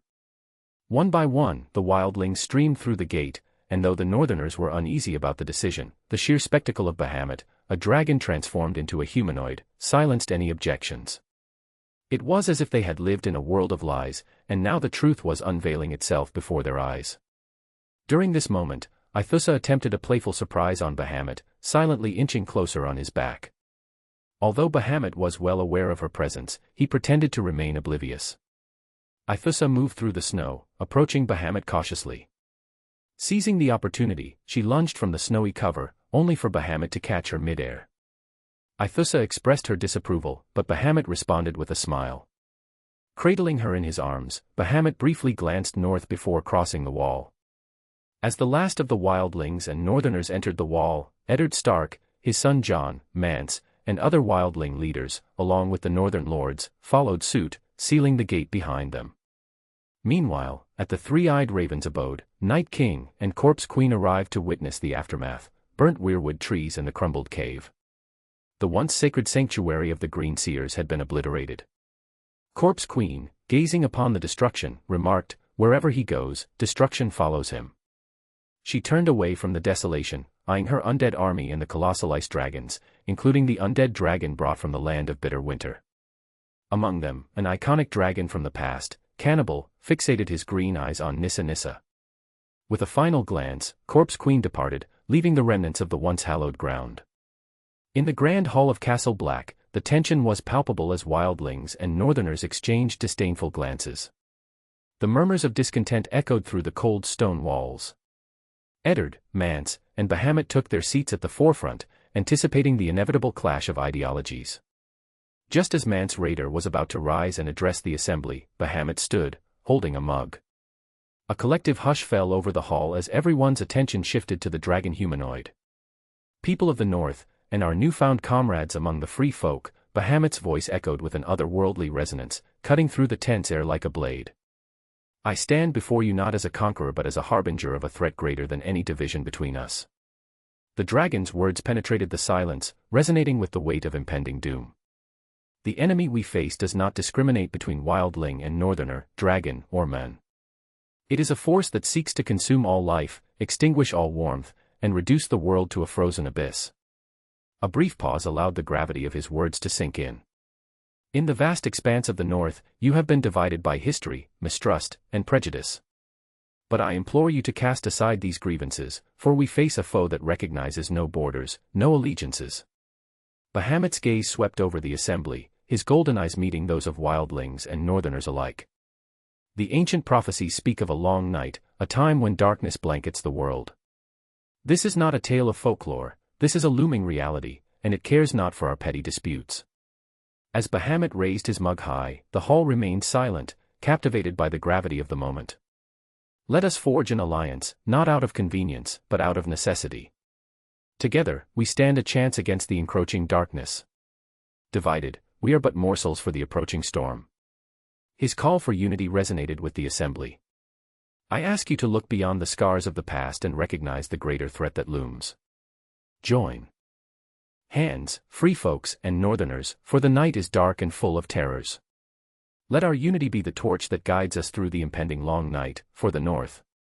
Mance Raider and Eddard Stark joined Bahamut in raising their mugs high, and a resounding chorus echoed through the hall. For the north. The unity was sealed, at least in that moment, by the shared acknowledgement of the impending danger. Chapter 85. Despite the agreement to face the common enemy, the alliance between the wildlings and the northerners remained fragile. Lingering disputes and mistrust kept them isolated from each other, and the only gesture of unity was the sharing of essential resources. Bahamut, observing the situation, found this compromise to be better than he had anticipated. Recognizing the North's scarcity of resources, particularly with winter approaching, Bahamut decided to inform Aegon about the current state of affairs. He also instructed Maester Aemon to send messages to other Lord Paramounts, notifying them of the impending disaster. While he expected that most lords would respond to his call, he knew that some were wary of the new king's wrath, unaware that the true fear was Bahamut himself. Upon returning to King's Landing, Rhaenys immediately sought Bahamut, unaware of his recent transformations and the unfolding events. Aegon, momentarily forgetful of the changes during her absence, failed to update her on the recent happenings. In the midst of the uncertainty, a confrontation arose between a Dothraki warrior who had accompanied Daenerys and a Yiddish warrior. The tension escalated to the brink of violence, and if not for the Dothraki status as Aegon's guest, the dispute might have turned deadly. Daenerys, embodying the strength of her Targaryen heritage, stepped forward to quell the rising turmoil. Her silver hair shimmered in the sunlight, and her violet eyes commanded attention. With a raised hand, she silenced the escalating tension in the courtyard. "I am Daenerys Targaryen, of House Targaryen, and I demand respect for my people," she declared, her voice firm. She turned to the fallen Dothraki warrior and addressed him in their native tongue, Kashazun Anhan, Haji. "As my blood riders, rise." The Dothraki, recognizing her authority, promptly stood ready. Amidst the unfolding drama, Aegon and Rhaenys emerged from the Red Keep, drawn by the commotion within the walls of King's Landing. As Aegon and Rhaenys approached the scene, Daenerys turned to them, her expression a mix of determination and frustration. Aegon, wearing the crown of the new king, and Rhaenys, both took in the situation. "What's happening here?" Aegon asked, his tone firm. Daenerys gestured towards her blood rider and explained, "There was a misunderstanding. My men entered the city, and a soldier took offense. It escalated into a fight." Aegon didn't mind Daenerys not addressing him respectfully, as he was aware she had lived among the Dothraki and might not be accustomed to courtly courtesy. He raised an eyebrow, addressing the Dothraki with a stern look. "We expect guests to respect the customs of our city. But," he turned to the Yiddish warrior, "we also cannot have our residents attacking guests without cause." The Yiddish warrior, still visibly angered, spoke in his own defense but with a touch of respect. "Your Grace, he's not a guest, he's a barbarian. We can't have savages roaming freely within the city walls." Rhaenys, ever the diplomat, stepped forward. "We appreciate your concern for the city's safety, but we must also respect the traditions of those who come to our lands. Daenerys, can you ensure that your Dothraki companion understands the customs and expectations of King's Landing?" Daenerys nodded. Of course, Rhaenys. I'll make sure he abides by the rules. We don't want unnecessary tensions. Aegon sighed, good. We have enough challenges to face without internal conflicts. Let us keep the peace. Then Rhaenys, sensing the need to bridge the gap, turned to Aegon and gestured towards Daenerys. Aegon, meet your aunt, Daenerys Targaryen. Daenerys, this is Aegon Targaryen, your nephew and the new king of the Seven Kingdoms. Daenerys and Aegon exchanged a nod of acknowledgement. Daenerys, still maintaining a regal demeanor, greeted Aegon, your grace. Aegon offered a warm smile. No need for formalities, Daenerys. Anyway, welcome to King's Landing, Daenerys. You are family, and this city is your home. Daenerys, despite her initial reservations, offered a small but genuine smile. Thank you, Aegon. I hope we can work together for the good of our family and the realm. At that moment, Varys approached with his usual quiet demeanor, gathering the attention of both Aegon, Rhaenys, and Daenerys. He bowed slightly before speaking, my king, my lady, there is news regarding Lord Bahamut. He was last seen in the north. Aegon's eyes narrowed slightly, questioning, in the north. What business does Pop have there? Varys, ever cryptic, replied, that remains unclear, my king. The whispers speak of wildlings, dragons, and a force gathering beyond the wall. It seems Bahamut has taken an interest in the affairs of the north. Concern etched across Aegon's face didn't escape Rhaenys' keen eyes. She voiced the question on both their minds, why the north? What draws him there? Varys spoke carefully and respectfully, it's not for us to understand the motivations of a being like Lord Bahamut, my king. His ways are beyond our comprehension. However, Aegon's concern lingered, particularly regarding Bahamut's sudden interest in his half-brother, Jon. The lack of information about the entire situation in the north left him irritated and uneasy. Chapter 86. Every day, Bahamut, both in the morning and at night, patrolled the wall to measure how rapidly the magic holding the great icy structure was weakening. This routine explained how he managed to cross the wall, revealing that the magic restraining dragons was waning. The walls could no longer hold back dragons, much like how the Night King used an undead dragon to breach the wall. After casting another glance towards beyond the wall, Bahamut descended to meet Jon. The previous night, he refrained from bothering Jon due to his ongoing family reunion. As he approached Jon, he noticed Jon and Ygritte sharing a private moment, avoiding the company of others. Bahamut patiently waited for their tender moment to conclude, but the situation escalated, prompting him to make a noise to alert them to his presence. When both noticed him, they rose, and Ygritte quickly adjusted her clothes. After playfully slapping Jon's backside, Ygritte left the room, casting a knowing glance at Bahamut while he smiled at Jon. Bahamut could clearly discern the embarrassment and shame on Jon's face for being caught breaking his vows. Choosing not to tease Jon about it, Bahamut simply spoke as he started to walk away, Aemon, come with me. Following Bahamut's request, Jon accompanied him. They walked outside the gates of Castle Black, passing through the wildling camps without any trouble. As they reached an open space, Bahamut came to a stop, and Jon followed suit. Aethusa, playing with wildling children, approached them. Bahamut gently took Aethusa into his hand and signaled for the children to leave. Turning to Jon, Bahamut said, Aemon Targaryen of House Targaryen, second in line to the throne. Jon gazed at Bahamut, sensing the weight of the impending words. Bahamut spoke with a smile, when this war is over, there won't be the Night's Watch. The vows tied to the wall will be no more. You, as a descendant of House Targaryen, will be free. You can return to your own family, the red-haired girl included. Do you agree? Jon remained silent, processing the unexpected proposition. Bahamut continued, agree or not, if not for me, you would have been dead. Besides, as a Targaryen, you should have a dragon companion. Without one, you'd be called unworthy. Am I wrong? Jon, contemplating Bahamut's words, glanced at Aethusa, suspecting that Bahamut was hinting at a dragon companion. Suddenly, a mighty roar echoed through the sky, capturing the attention of not just Jon but also the wildlings and northerners nearby. Daeval, responding to Bahamut's summons, descended from the sky and circled around Bahamut and Jon before landing beside Bahamut. Jon stood in awe, confronted by the presence of another dragon, whose formidable appearance contrasted with the majestic Bahamut draconic form. Daeval, sensing a familiarity in Jon akin to Aegon and Rhaenys, grew curious and approached Jon. As Daeval drew near, Jon could feel his legs losing strength, barely holding him upright. The massive dragon, larger than grown Drogon in the last season, took deliberate steps closer to Jon. Bahamut, maintaining his position, observed the unfolding scene, confident that Jon, despite his initial apprehension, would learn to navigate this unique situation. With a pleading glance toward Bahamut, Jon silently communicated his readiness to draw his sword for defense if needed. In response, Bahamut calmly instructed, "Jon, climb Daeval's back." Jon stared at Bahamut in disbelief, struggling to comprehend the unexpected directive. Bahamut anticipated Jon's reaction, recognizing the stark contrast between Jon's youth and the seasoned experiences of the character from the series. To Jon's trepidation, he found himself levitating in the air, drawn toward the back of Daeval.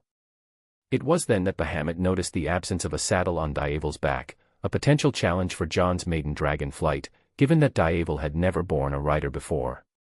Seated on Daeval's back, Jon looked around nervously. Displaying a touch of sympathy, Bahamut addressed him, "Aemon, hold tight where you can, so you won't fall. Among my kids, he's the one who's hard to rein in. I hope you have a safe flight." Without further ado, Daeval started to run, propelling Jon into the sky, eliciting screams of both terror and exhilaration from him.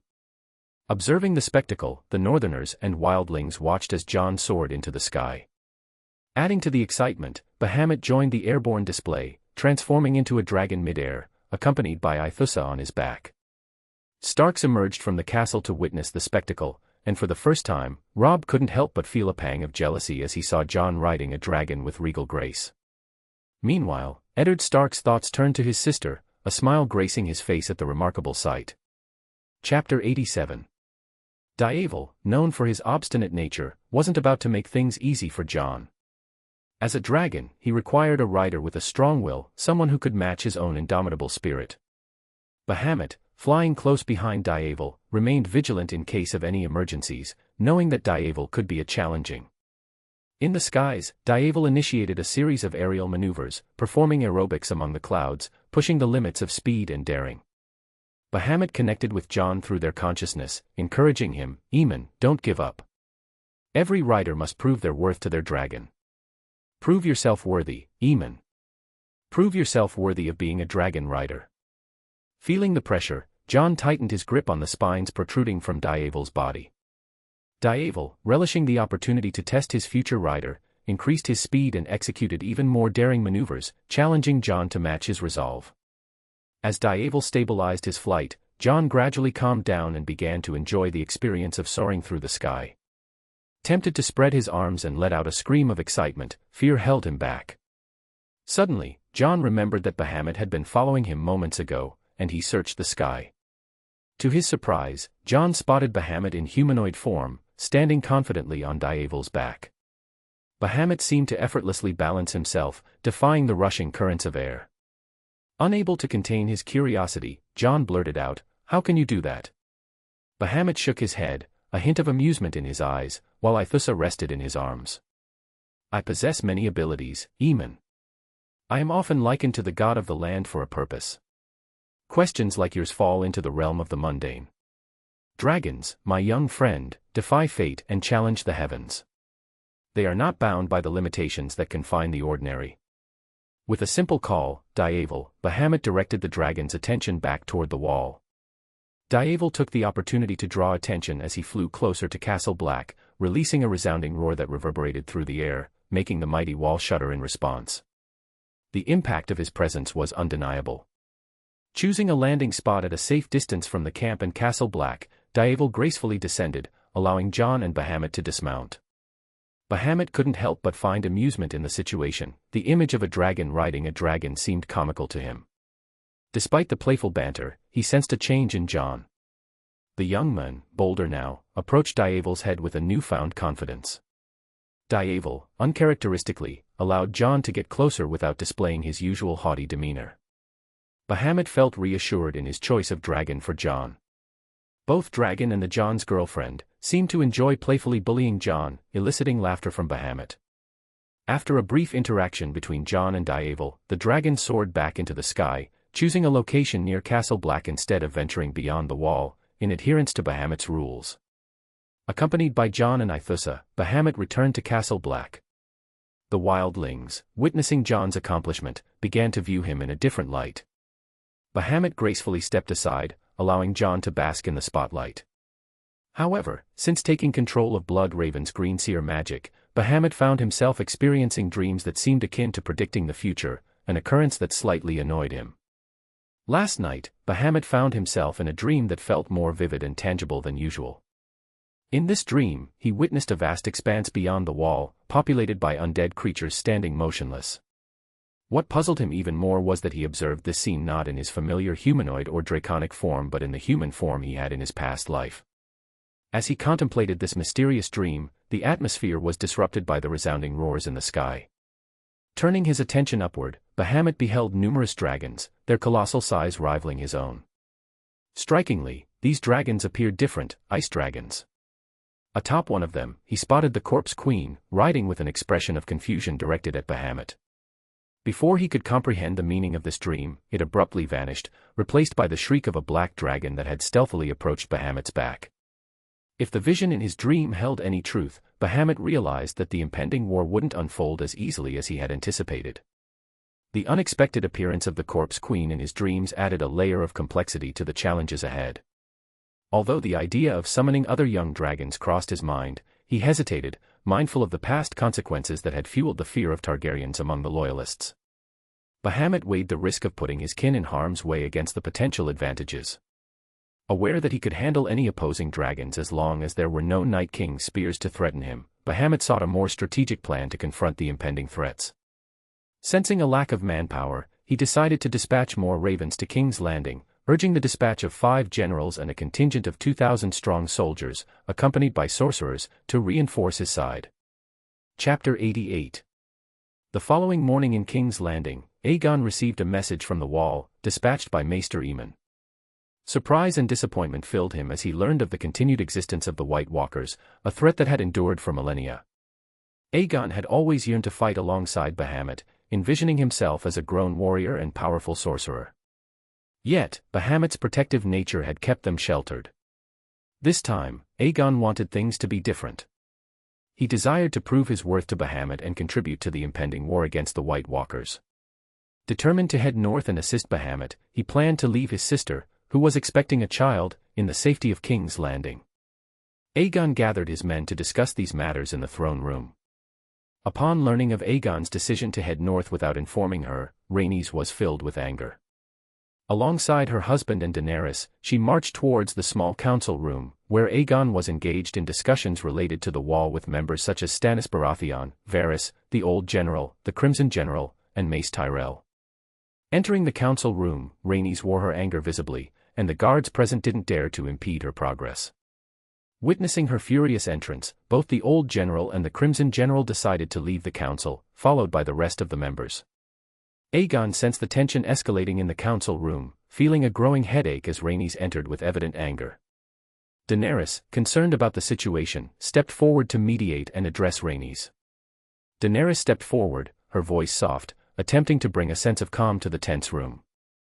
Rhaenys, please, let's discuss this calmly. Aegon has his reasons. Rhaenys, fueled by frustration, responded furiously, calmly, Daenerys. He's planning to march north without even informing us. Even Pop hates this side of this brat. Aegon sighed, feeling a mix of frustration and understanding. Rhaenys, it's not about leaving you out. It's about protecting you and the child. The threat beyond the Wall is serious, and I can't afford to risk your safety. Even Pop would agree with me. Rhaenys, crossing her arms, retorted, so, I'm to be left behind like a delicate flower while you charge into battle. Daenerys, attempting to mediate further, said, Rhaenys, Aegon has a responsibility to protect his family. We must trust his judgment. Rhaenys, not willing to back down, continued, trust his judgment. Daenerys, you know nothing about him as I do, that Aegon tends to act on impulse. We're not children he needs to shelter. Aegon, feeling defensive, stated, this is about more than impulse, Rhaenys. It's about facing a threat that could wipe out everything we hold dear. Rhaenys, feeling somewhat calmer, expressed, and what about proving ourselves, Aegon? I want to fight alongside you and Pop, not be tucked away like some fragile doll. Finally relenting, Rhaenys said, fine, I'll hear you out, but you better have a good explanation. Aegon nodded and said, fair enough. Let's discuss this as a family. Aegon said calmly, I know this decision upsets you, but I need you to understand the gravity of the situation. Rhaenys replied skeptically, gravity or impulsiveness, Aegon? Explain to me why we should stay behind while you face this threat alone. Aegon earnestly explained, it's not about facing it alone or with Pop, Rhaenys. I need to ensure the safety of our family. The wall is not just a barrier, it's a symbol of protection that is weakening. I can't risk your life or the life of the child. Rhaenys retorted, and what about our capabilities? We're not defenseless. We've got dragons, and I can handle myself in a fight. Seeing Rhaenys being stubborn, Aegon gave up and said, fine, it's up to you to choose the safety of your child or not. And it's up to you to answer Pop when the time comes. After saying that, Aegon left the council room. Chapter 89. During that night, Bahamut sensed a disturbance from King's Landing, something foreign to him. Deciding to investigate, he possessed Aegon to explore the source of the disturbance. As Bahamut, walking through the halls, the new king's guards greeted his presence, unaware that it was not Aegon they were addressing. Searching through Aegon's memories, Bahamut discovered Aegon's plan to march to the wall after completing the task assigned to him. To his annoyance, Rhaenys, who was pregnant, insisted on joining the journey. Bahamut felt frustrated, considering both Aegon and Rhaenys were still acting like children. Digging further into Aegon's memories, Bahamut learned about refugees from E.T., confirming his suspicions. Not all Yiddish people were his allies. Determined to identify those who had alerted him, Bahamut proceeded with his investigation. In the blink of an eye, Bahamut arrived at the location where Aegon had provided shelter for the refugees. The late-night silence enveloped King's Landing as everyone rested peacefully. However, Bahamut, attuned to sense beyond human perception, detected a distinctive aroma in the air, surpassing the ordinary. With utmost stealth, he concealed his presence and ventured into the camp. The refugees were immersed in a deep slumber within their tents, unaware of the powerful being moving among them. Yet, as Bahamut drew nearer, an unusual magical disturbance piqued his interest. Approaching one tent, more spacious than the rest, he observed a flame flickering within, engaged in communication with figures towering over 7 feet. These beings, both men and women, exhibited unique features, skin of a distinct color and golden eyes reminiscent of the children of the forest. As Bahamut neared the tent, the flame extinguished abruptly, alerting the peculiar inhabitants to his concealed presence. Even with his magical attempts at disguise, those golden eyes revealed an awareness beyond the ordinary. Without hesitation, Bahamut wielded his magical prowess, rendering the men immobile and restricting their every movement. Silenced and subdued, they knelt in place, their attempts to scream futile. As Bahamut entered the tent, their expressions betrayed their fear, unable to comprehend the enigmatic entity that confronted them. To them, Bahamut seemed like a powerful malevolent spirit that had possessed young King, oblivious to the true nature of the being they sought. Seizing one of them by the neck, Bahamut demanded answers. What are you? His gaze shifted to the extinguished flames, and he inquired further, who were you speaking to before? Met with stoic silence, Bahamut's eyes grew cold, and his intense gaze seemed to pierce through their very souls. With a slight smile, he tightened his grip on the held man's neck, commanding, remain silent forever. The captive trembled, his mouth foaming, until life left him, eyes rolling back. The remaining spies, witnessing the horrifying spectacle, were paralyzed with terror. Bahamut, reveling in the revelation of the spy's allegiance, coldly stated, "Send my regards to your gods in the afterlife." Noiselessly, he dispatched each of them and returned to the Red Keep, slipping into bed as if the night's events were mere shadows in the dark. The next morning, King's Landing was thrown into chaos as news of the overnight murders spread. Aegon, unaware of Bahamut's nocturnal activities, found himself in a city on edge, tightening its security in response to the mysterious incidents. Meanwhile, Bahamut strolled casually around the wall, accompanied by the now-grown Aethusa, resembling the size of a dog. His plan for the day involved teaching Aethusa how to take her first flight. Simultaneously, Jon relished his time with Daenerys, soaring through the skies. In an attempt to share the joy of flight, Jon invited Ygritte to join them. However, Daenerys vehemently opposed the idea, leaving Jon embarrassed in front of Ygritte. Lost in his activities, Bahamut momentarily forgot about Daenerys' return from Essos. Unbeknownst to him, his interference might have altered the course of events, possibly leading to Daenerys bonding with a different dragon instead of her future Drogon. Chapter 90. Upon her return from Essos, Daenerys found herself confronted with a reality different from what her brother had described. In Westeros, her status as a Khaleesi held less weight, and the acknowledgement she had expected proved elusive. Instead of being revered, she felt like a widow from House Targaryen, wed to a barbarian in the eyes of those around her. The only solace came from her people and the open communication she shared with Rhaenys. Yet, Daenerys was not one to yield easily. She clung to her identity as Daenerys Stormborn of House Targaryen, a descendant of the blood of old Valyria. The desire for the Iron Throne burned within her, a flame kindled after her brother's demise. Throughout the years of his absence, she maintained the belief that she was the rightful heir destined to reclaim what was rightfully hers. The unexpected return of Aegon and Rhaenys, missing for so many years and allegedly taken by an unknown dragon, disrupted her plans. Despite lacking an army or the support of Westerosi lords, Daenerys refused to abandon her quest. The coveted seat of the queen was her ultimate goal. Unyielding, Daenerys, though not a maiden, believed her worthiness lay in her pure dragon bloodline. The dragons needed to preserve their lineage, and she, with the purest dragon's blood, felt indispensable to Aegon. In her pursuit of power, she is willing offered what he sought in return from her. Daenerys, unlike in the series, had never come across the prophecies of the Undying. In truth, she was not barren or fated to be anything specific. The notion that dragons plant no trees wasn't a physiological reality but rather a belief the world had imposed on her. Before the story's conclusion, it would become evident that having a child was a possibility for Daenerys. However, circumstances would prevent her from realizing this potential, just as she would never find the house with the red door. Now, her fate shifted, and she was convinced that she could bear a child for Aegon. The birth of 3 dragons strengthened her conviction. She considered herself the most suitable candidate for Aegon's affections. However, what troubled her was the mysterious identity of Bahamut, the dragon possessing human intelligence. Bahamut stood as the only obstacle that could potentially oppose her in the pursuit of her desires. Another goal Daenerys set her sights on was acquiring an adult dragon for her arsenal. In her perspective, more dragons equated to more power. Currently, only one dragon remained in Dragonstone, Sapphire.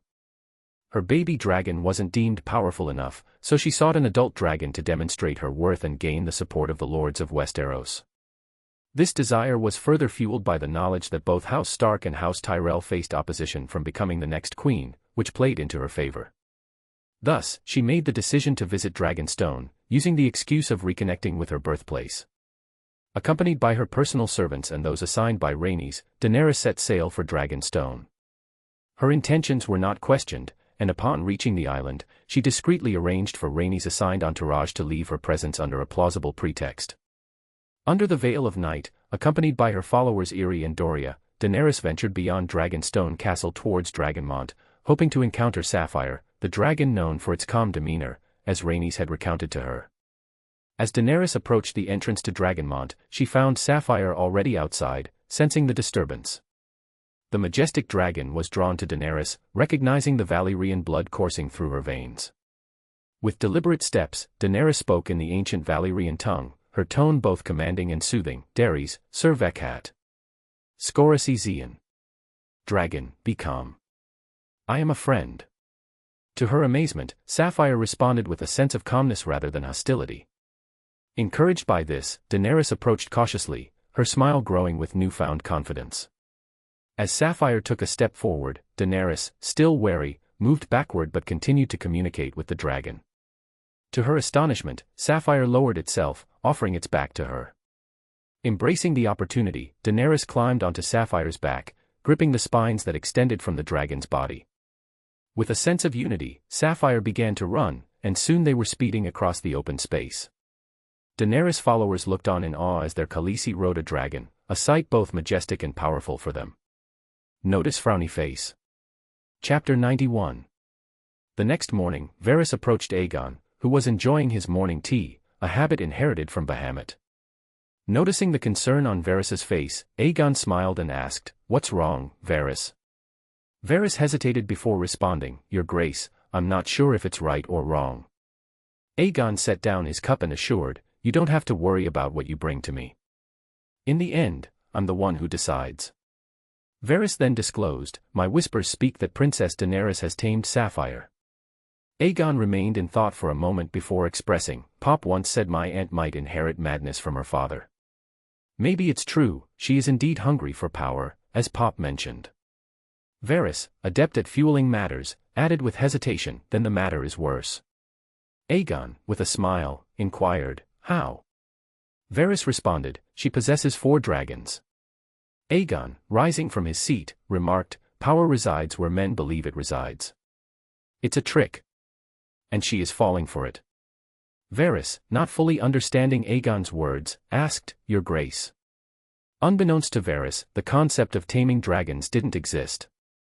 As long as Bahamut returned, he could restrain the influence of Valyrian blood on Valyrian dragons, a lesson Aegon had learned from Bahamut. Without a strong bond with their dragons, they could be killed at any moment. That's what a dragon was. Without delay, Aegon made his way to the Meagar Holdfast inner yard, where his dragons Igneel and Moon were kept. The dragons were placed closer to where Aegon stayed, sensing a change in Aegon's mood, Igneel got up. Aegon approached Igneel, who lowered his head in greeting. Aegon affectionately rubbed Igneel's head and asked him to lay down so that he could climb onto his back. Igneel obediently complied, and Aegon mounted him. With a resounding roar, Igneel took to the sky, carrying Aegon towards Dragonstone. Daenerys had anticipated a visit from King's Landing, but she did not expect the young king to arrive in person. She was spending time with her younger dragon, accompanied by Sapphire, who had shown no hostility toward the other dragons. Drogon, in particular, seemed drawn to Sapphire. Suddenly, another roar echoed through the air, prompting Daenerys and Sapphire to turn their attention in its direction. Igneel, Aegon's dragon, circled around Daenerys and Sapphire before landing a few steps away. Sapphire approached Igneel, displaying affection, as they hadn't seen each other in a long time. If not for Aegon intentionally keeping Igneel close, the 2 dragons might have already mated. Daenerys attempted to put on a smile as she observed Aegon, who was looking at her expressionlessly. Igneel slowly laid down, allowing Aegon to dismount gracefully. Aegon, in a calculated move, approached Daenerys with a measured stride, his expression unreadable. Daenerys, attempting to break the tension, greeted him with a small smile. Aegon, what brings you to Dragonstone? She inquired, trying to sound casual despite the underlying unease. Aegon replied casually, just curious to see how our dragons interact. And it's been a while since I came to Dragonstone. Daenerys couldn't help but sense an undercurrent in Aegon's words. Is there more to your visit than just the dragons? She asked, her eyes searching for any clues in Aegon's demeanor. Aegon hesitated for a moment before responding, I've heard about Sapphire. It seems you've successfully tamed her. Feeling a surge of pride, Daenerys nodded. Yes, she recognized the Valyrian blood in me, and we formed a bond. She's an essential addition to our cause. Aegon's expression remained unreadable, and Daenerys felt a need to explain. Then Aegon remarked, Sapphire seems quite fond of your dragons. Daenerys, her tone unwavering, said, Dragons have their own instincts. They recognize those who pose no threat. Aegon, choosing his words carefully, added, It's a delicate balance. The more dragons one commands, the more complex the dynamics become. Daenerys could already feel opposition from Aegon's side. Trying to maintain her composure, Aegon asked, What are you seeking? Determined, she stated, I seek to strengthen my position. In Westeros, power is crucial, and dragons symbolize strength. Aegon, with a subtle hint of warning while pointing out what she is always will be, remarked, but power can be a double-edged sword, Khaleesi. It can consume even the most noble intentions. Without any delay, Aegon walked away towards Igneel to return to King's Landing, leaving Daenerys pondering the implications of their conversation. Chapter 92. While at the wall, Bahamut gazed beyond its icy expanse, sensing the need to relocate men from the wall.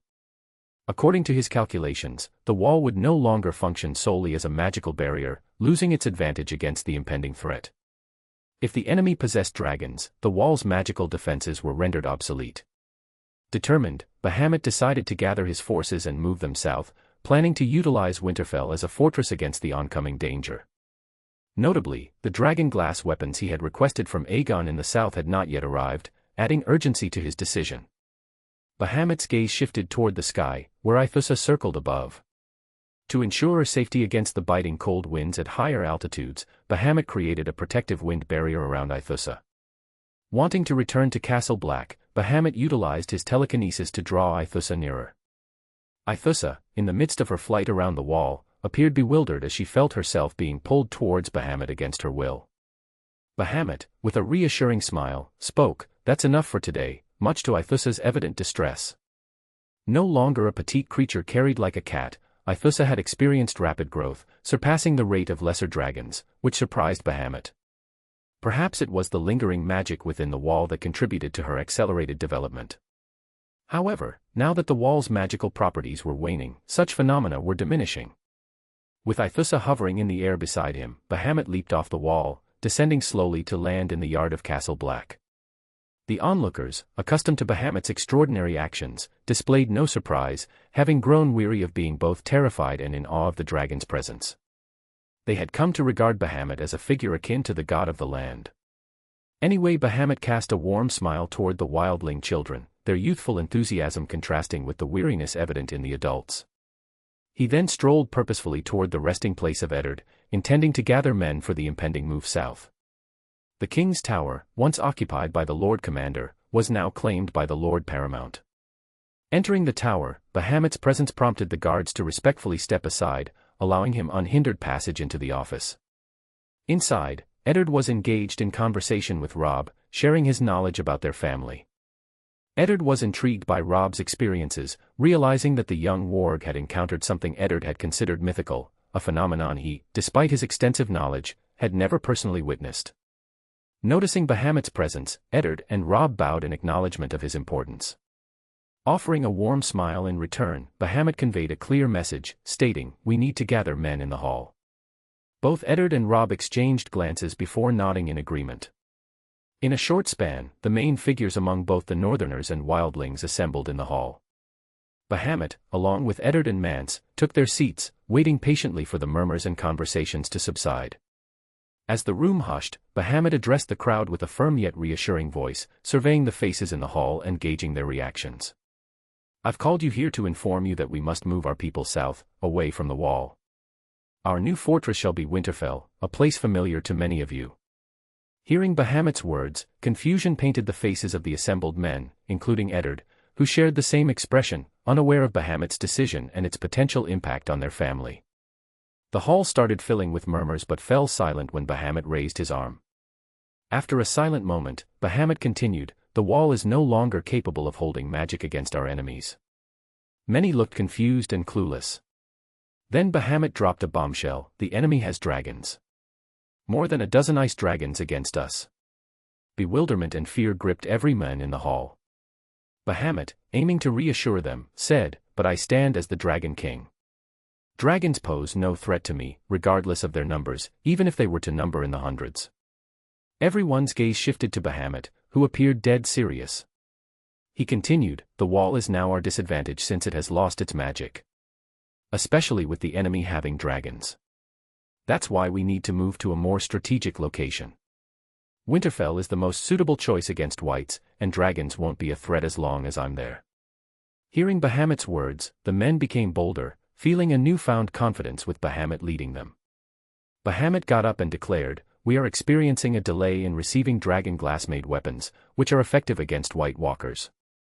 So we need more time if the White Walkers were to reach the wall before the dragon glass arrives. Prepare yourselves. Gather your belongings, your families, and join us in this journey. Winter is coming." Every man in the hall nodded in agreement, expressing their trust in Bahamut's leadership. Chapter 93. As Bahamut's proclamation lingered in the air, a blend of awe and apprehension settled over the gathered men in the hall. The revelation of dragons, especially ice dragons, induced fear in many hearts. However, the reassurance in Bahamut's voice and his unwavering confidence began to alleviate the rising anxiety. Seated beside Bahamut, Eddard Stark observed the reactions of the men. He understood that the decision to abandon the wall's protective barrier was not made lightly, but the revelation of dragons changed the entire strategic landscape. With a sense of responsibility for his people, Eddard knew he had to support Bahamut's decision. As murmurs grew louder in the hall, with men exchanging concerned glances, Bahamut raised his hand once more, calling for silence. I understand this is a drastic shift, but it is a necessary one. Dragons, as formidable as they may be, don't mean we lack hope. We have dragons as well, and they will join us when we reach Winterfell. Our true power lies in our unity, our determination, and our ability to adapt. Mance Raider stood up and addressed the people. I know this decision is unsettling, but we don't have a choice. Prepare yourselves and your families. We leave at dawn. The hall erupted into a mix of resignation and determination. The gravity of the situation sank in, and the men began discussing their preparations. Families huddled together, offering reassurances, while leaders of various groups conferred on the logistics of the impending journey. Bahamut, Eddard, and Mance Raider observed the scene. Bahamut's eyes scanned the room, seeking the smallest hint of dissent or fear. He recognized the weight of his decision and the trust placed in him by these people. With a nod to Eddard, Bahamut exited the hall, leaving the leaders to coordinate the preparations. The cold winds outside seemed to carry the weight of uncertainty. Outside the hall, Bahamut found Aethusa awaiting him. The small dragon nuzzled against his side, sensing the gravity of the situation. We are making history, my child. Bahamut whispered to Aethusa, acknowledging the challenges that lay ahead. As preparations continued throughout the night, the news of their imminent departure spread beyond Castle Black. The wildlings, initially wary of the alliance, now saw the necessity of moving south. Mance Raider, known for his leadership among the free folk, played a crucial role in garnering support and ensuring a smooth transition. The next morning unfolded with a palpable air of tension. The cold winds sweeping through the wall carried with them whispers of uncertainty. Bahamut, adorned in his customary black attire, stood at the forefront, flanked by Eddard and Mance. Together, they surveyed the assembled men and women, their collective gaze piercing the veil of dawn. Eddard, known as the Silent Wolf, chose to break the weighty silence. Addressing the gathering, he spoke words of unity and determination. We embark on a journey into the unknown, but united, we shall prevail. Trust in your leaders, trust in each other, and trust in the strength that lies within. With these words lingering in the frigid air, the march southward commenced. A solemn procession of men, women, and children left Castle Black behind. The wildlings, once deemed adversaries, now walked side by side with the northerners. The crunching of snow beneath their boots and the distant howls of wolves created an eerie melody that accompanied their somber journey. As they ventured farther from the wall, Bahamut's mind was a cauldron of thoughts, swirling with the impending confrontation that awaited them. The dragons beyond the wall were an unpredictable force, and although Bahamut projected confidence before others, within, he harbored a hope for the best. The presence of an ice dragon heightened the stakes, casting a shadow over what was once a symbol of homecoming. The journey to Winterfell now carried the weight of survival. Days melted into nights, and the landscape metamorphosed from the icy desolation near the wall to the familiar, snow-covered expanses of the north. Winterfell, a bastion of hope, gradually loomed on the horizon. The beacon of the ancestral home offered solace to those who had traversed the unforgiving terrain. Chapter 94. The sudden emergence of a massive crowd in the distance from Winterfell sent waves of panic through the fortress. The commotion within the walls reached a fever pitch, but Bran's calming words, informed by his unique abilities, managed to assuage the rising fear. He assured the inhabitants that the approaching multitude posed no threat, rather, they were allies. More than 100,000 people marched toward Winterfell, an overwhelming number that left the locals stunned. The spectacle included a dragon soaring in the sky and a giant striding alongside the multitude. The sight was unprecedented for the commoners of Winterfell. Bahamut, initially contemplating remaining hidden within the wall, swiftly abandoned the idea. He realized the futility of being a mere scapegoat to lure enemy dragons. Opting to move among humans in his human form, he blended in, concealing his draconic nature. Aethusa, his growing dragon companion, began to exhibit a more adventurous and untamed spirit. Bahamut acknowledged that, were he not a dragon himself, handling the burgeoning Aethusa would have proven challenging. As the multitude reached the gates of Winterfell, Bran, accompanied by Winterfell's master-at-arms, Ser Roderick Castle, emerged outside the walls to greet the newcomers. Unaware of Eddard's presence among the crowd, Ser Roderick grew uneasy, sensing the potential implications of this unexpected gathering. Eddard, flanked by Robb and Jon, stepped forward from the multitude, prompting Ser Roderick to bow respectfully in their direction. Bran, filled with joy at the sight of his family, hurriedly moved to embrace them. The gates creaked open, granting entry to the diverse assembly that now included wildlings, giants, and various northerners. Soon a series of roars echoed in the distance, capturing the attention of everyone in Winterfell, including Daenerys, who took to the sky upon hearing the distinctive sound. Bahamut, wearing a knowing smile, observed the approaching dragons in the sky. Four majestic creatures flew in a synchronized formation around Winterfell, their presence captivating the onlookers, who stood in awe of the breathtaking sight. As another crowd emerged in the distance, Bahamut, feeling the anticipation rise, decided to reveal his draconic form. With a graceful leap into the sky, he transformed into a dragon, leaving the commoners bewildered by the extraordinary display. Bahamut soared towards the approaching crowd, which was comprised of his own men. His draconic presence initially caused confusion among those who hadn't witnessed his transformation before. The absence of cheers perplexed Bahamut, as the people seemed more intrigued than celebratory. As Bahamut drew closer, some individuals noticed the uncanny resemblance between Bahamut's dragon form and the familiar figure in their midst. A wave of recognition spread through the crowd, and soon, cheers erupted with shouts of, "Long live the King of Dragons." Bahamut's sudden transformation into a dragon-turned human added a layer of mystery, leaving the onlookers in awe. Rhaenys, equally perplexed by the unfolding events, turned her gaze toward Aegon, seeking clarification. Aegon, realizing he had forgotten to inform her about Bahamut's unique abilities, met her gaze with a wry smile. The pieces of the puzzle slowly fell into place for the astonished crowd, revealing the true nature of their enigmatic current hand of the king. Aegon, Daenerys, and Rhaenys approached Bahamut, and Aegon warmly embraced him. Rhaenys, initially unsure, witnessed the affectionate exchange. Bahamut, ever perceptive, called out to Rhaenys, addressing her by the affectionate name Rhaeny. With a smile, Rhaenys threw herself into Bahamut's arms, a playful gesture that spoke of a deep bond between them. Bahamut turned his attention to Daenerys, who stood at a slight distance. There was a thoughtful expression on his face as he regarded her. Unbeknownst to Daenerys, Bahamut's decision to bring her back to Westeros wasn't solely about reuniting the family. Instead, it was a strategic move to prevent potential conflicts that might arise from Daenerys' ambitions.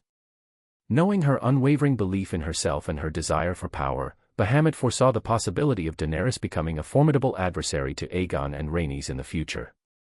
Thus, his subtle manipulation through Rhaenys aimed at averting a potential clash before it could take root. Chapter 95. Even though Daenerys appeared calmer compared to someone encountering Bahamut for the first time, a sense of awe and unease lingered within her. The mysterious and formidable nature of Bahamut made her reconsider her identity as the mother of dragons.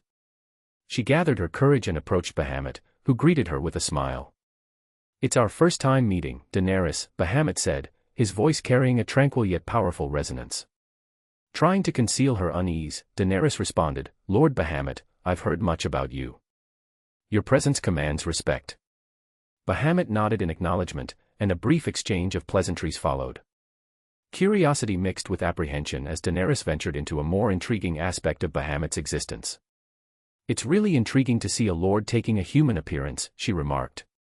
Bahamut's gaze held a depth, said, "I am more than a dragon, Daenerys. My purpose is intertwined with the destiny of this realm. Sometimes, a humanoid form allows for interactions that transcend the limitations of my draconic nature." Intrigued yet cautious, Daenerys continued, "You can speak our language, understand our concerns. It's indeed magical to me. Much different from my children." Bahamut smiled, acknowledging the uniqueness of his abilities. "Dragons are a force of nature, Daenerys. Their destinies are intertwined with the fate of the world. The key lies in understanding and harnessing their power wisely. I have achieved that, making me different and the king of dragons." Daenerys, still uncertain, nodded thoughtfully. "Your ways are beyond my understanding." Bahamut's smile remained reassuring as the conversation concluded. Turning his attention to Rhaenys, Bahamut found comfort in her smiling face. However, a tinge of disappointment crept in as he thought about her walking into the upcoming war, carrying both the hope and uncertainty of a child. Rhaenys, noticing Bahamut's mixed emotions, pointed to her bulging stomach and remarked, "Seems like we're having a new troublemaker." Bahamut, expressing a mix of concern and jest, replied, I thought you would act more mature with motherhood. It seems I'm wrong." In response, Rhaenys attempted to playfully pinch Bahamut's ears, only to discover that they had transformed into slightly different and pointier shapes, a change Bahamut had made, thinking it would look better. Allowing her to have her playful moment, Bahamut shifted his gaze towards Aegon and inquired, "Have you prepared what I asked for?" Aegon nodded in affirmation. With a smile, Bahamut remarked, "Let's end this soon, as we have other matters to attend to." Aegon reciprocated the smile, signaling a shared understanding of the tasks that lay ahead. Accompanied by Aegon, Rhaenys, and Daenerys, Bahamut made his way towards Winterfell. Eddard Stark, the Lord of Winterfell, stepped forward to greet the arriving royalty. There was a palpable hesitation in Eddard's demeanor, especially as he prepared to face Rhaenys, who had confronted him fiercely back in King's Landing. Rhaenys, on her part, maintained a composed exterior, exuding an aura befitting royalty. She recognized the impulsiveness of her past actions and sought to remain calm in the present. As Bahamut exchanged pleasantries with Eddard, his keen eyes scanned the crowd for another dragon, a member of House Targaryen, who had been hiding among the people. In mere moments, Bahamut identified Jon's presence, standing among the crowd with Ygritte by his side. Sensing Bahamut's gaze, Jon braced himself for the impending confrontation. Without a moment's hesitation, Bahamut employed his magical abilities, causing Jon to float from the crowd towards the front. The onlookers displayed a range of reactions: confusion, lack of surprise, and stunned disbelief, as Jon was moved by an unseen force, creating an air of tension that hung over the scene. Aegon, Rhaenys, and Daenerys observed the unfolding scene, each with their own thoughts on the matter. Jon, meeting the eyes of Aegon, Rhaenys, and the one who caused trouble for him, Bahamut, knew that this encounter was inevitable. Aegon, with a wry smile, broke the silence. "Jon Snow, the man who needs no introduction, but here we are." Jon, acknowledging the gravity of the situation, replied with a nod, "Your Grace." Rhaenys, though maintaining her composed demeanor, didn't hold back from acknowledging her half-brother's presence. To the surprise of both Jon and Aegon, she approached Jon and embraced him. "Since I learned about you, I have been waiting for you," Rhaenys said with genuine warmth, stunning Jon Snow.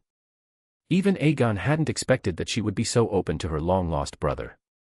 Jon found it hard to find words. He knew she was his sister, someone he had never known. In response, all he could do was hug her back, a silent acknowledgement of the newfound connection between them. Chapter 97. The wall had been breached, shattered by the onslaught of undead dragons and ice dragons under the command of the Night King and Corpse Queen. The Night King observed the unfolding chaos with a cautious demeanor, while Corpse Queen, though relentless in her pursuit, felt a sense of unease. This unexpected turn of events, with humans willingly relinquishing such a formidable defense, diverged from her meticulous plans. Furthermore, the presence of two human green seers was an unforeseen complication. Corpse Queen couldn't shake the feeling that something was amiss. The abandonment of the wall's magical defenses and the existence of another powerful green seer, unbeknownst to her, intrigued and troubled her. While she was aware of the Stark bloodline harboring new green seers, the mysterious second green seer was beyond her knowledge. Their magic resonated strongly, posing a challenge to her dominance. Her primary objective, however, was to confront Bahamut. She knew that his power needed to be assimilated before it grew insurmountable. Corpse Queen had orchestrated the return to Westeros, bringing with her undead dragons and manipulating ice dragons to serve her purpose. Among them, only Cannibal, the unmanipulated living dragon, had submitted willingly. His intelligent green eyes observed the destruction of the Great Ice Wall, marking the beginning of the advance of the relentless Whites. Seated atop Cannibal, Corpse Queen rode confidently, her eyes fixed on the dragons as they wrought havoc. The calculated chaos unfolded according to her designs, but the unexpected variables posed new challenges that required her attention and adaptation. As the Night King's army continued its relentless march forward, dragons dominated the sky, casting an ominous shadow over the land. The night was swallowed by dark clouds, and the encroaching winter intensified, freezing everything in its path. The undead, relentless in their advance, marched on, guided by the Night King and Corpse Queen's malevolent command. In the midst of the undead legions, a sudden halt rippled through the Whites, and the dragons above sensed an unseen force, a power that emanated strength and danger. The air crackled with tension as the forces of the dead momentarily paused. Then, from the shrouded darkness above, a surge of black flames descended like a torrent upon one of the smaller dragons, revealing the majestic form of Bahamut. His presence, a force to be reckoned with, was now unveiled. Golden molten eyes glowed with fury as Bahamut wasted no time, swiftly closing the distance between himself and another dragon, a formidable adversary. The clash between the dragons unfolded with breathtaking ferocity. The smaller dragon, caught off guard by Bahamut's sudden assault, roared defiantly, meeting the oncoming force. The sky reverberated with the echoes of their roars, and the clash of titans resounded through the air. The ice dragons unleashed their frigid breath, crystalline beams of frozen power, aiming to encase Bahamut in an icy prison. With unparalleled agility, Bahamut danced through the onslaught, dodging the lethal frost that sought to freeze him to death. His movements were a symphony of grace and power, a testament to the mastery he held over his draconic form. In a swift motion, Bahamut seized two of the young ice dragons by their necks, their bodies wriggling in vain attempts to break free. Ascending into the darkened sky, Bahamut's molten golden eyes burned with madness. With a brutal snap, he tore off the heads of the young dragons, their lifeless bodies cast away as mere remnants of the frozen onslaught. As the ice dragons recoiled from the loss of their kin, a colossal figure descended from the dark clouds, a giant ice dragon ridden by a white walker. Its massive claws lunged for Bahamut's chest, a lethal strike aimed at the very heart of the Dragon King. Yet, Bahamut was not so easily vanquished. Black flames erupted from his form, an inferno that defied the icy grip of the approaching claws. In a display of raw power, Bahamut's tail swung with unparalleled force, colliding with the giant dragon's claws. The clash echoed through the skies, a clash of elements, as the frozen and fiery forces collided in a spectacular dance. The giant ice dragon, its strength no match for the indomitable power of Bahamut, faltered. With a deafening roar, it succumbed to the wrath of Bahamut's flames, its colossal form plummeting towards the earth. Bahamut, having dispatched the immediate threats, surveyed the battlefield below. The ice dragons, momentarily disoriented, regrouped for another assault. The undead legions on the ground stirred, their hollow eyes fixated on the colossal clash above. Chapter 98. Suddenly, a barrage of javelins hurtled towards Bahamut from a distance, cutting through the air with lethal precision. Bahamut, caught off guard, attempted to erect a wind barrier in defense, but to his astonishment, the magical javelins pierced through, rendering his protective measures futile. The onslaught intensified as more javelins rained down upon him. As the number of attackers grew, Bahamut realized that the White Walkers possessed a formidable magical prowess, each one wielding the same dark magic that flowed through the Night King. In the midst of the chaos, he sensed the distinctive presence of the Corpse Queen, orchestrating the assault from the shadows. In the heat of the skirmish, a well-aimed javelin found its mark, striking Bahamut's shoulder. The impact sent ripples of pain through his colossal form, and he roared in defiance, his golden eyes ablaze with fury. Seizing the opportunity, an undead dragon lunged from behind, seeking to exploit Bahamut's momentary vulnerability. Bahamut, however, was not to be caught off guard. With a thunderous swing of his tail, he intercepted the oncoming assailant, smashing the undead dragon into oblivion. Despite his resilience, Bahamut felt an insidious cold seeping into his being, a poison that threatened to extinguish the fiery vitality within him. Realizing the perilous nature of the enchantment, Bahamut, fueled by both anger and determination, roared with unparalleled intensity. Employing his draconic magic, he resisted the encroaching cold death that sought to grip his essence. Yet, the curse lingered, necessitating a strategic retreat. In a burst of speed, Bahamut distanced himself from the immediate battlefield, seeking the respite required to unravel the magical entanglement. As Bahamut strategically retreated, the remaining dragons, now devoid of the daunting presence of the Dragon King, surged forward with renewed determination. Corpse Queen, observing the unfolding spectacle, reveled in the initial success of her aerial onslaught and commanded her undead army to press onward. In the midst of the chase, one particularly agile dragon, eager to prove its prowess, took the lead. Closing the gap between itself and Bahamut, the young dragon unleashed a torrent of flames in a daring attempt to subdue the retreating king. However, Bahamut, with unparalleled reflexes, swiftly evaded the fiery assault. Seizing the opportunity, the audacious dragon lunged towards Bahamut, aiming to incapacitate him with a close-range attack. Yet, to the astonishment of the pursuing dragons, Bahamut effortlessly ensnared the fiery assailant in his mighty claw. With a powerful motion, Bahamut tore the young dragon asunder, its flames extinguished in the wake of the draconic retribution. The demise of their comrade, however, did little to quell the resolve of the remaining dragons. Undeterred, they closed in on Bahamut, determined to avenge their fallen kin. Sensing their approach, Bahamut accelerated his movements, outpacing the pursuing dragons and creating a widening gap between them. In a sudden twist of tactics, Bahamut dove with breathtaking speed from the enveloping clouds, catching the pursuing dragons off guard. As he descended, the darkness seemed to embrace him, shrouding his form until the very moment of revelation. The dragon leading the charge was greeted by the razor-sharp claws of Bahamut's legs, which seized its head in an unyielding grip. Simultaneously, Bahamut's powerful arms extended to ensnare another giant dragon, who, caught off balance, struggled in vain to break free. The battle in the sky became a chaotic dance of draconic power, the thunderous clash echoing through the night. Yet, in the midst of the conflict, a young and nimble dragon seized the opportunity to strike.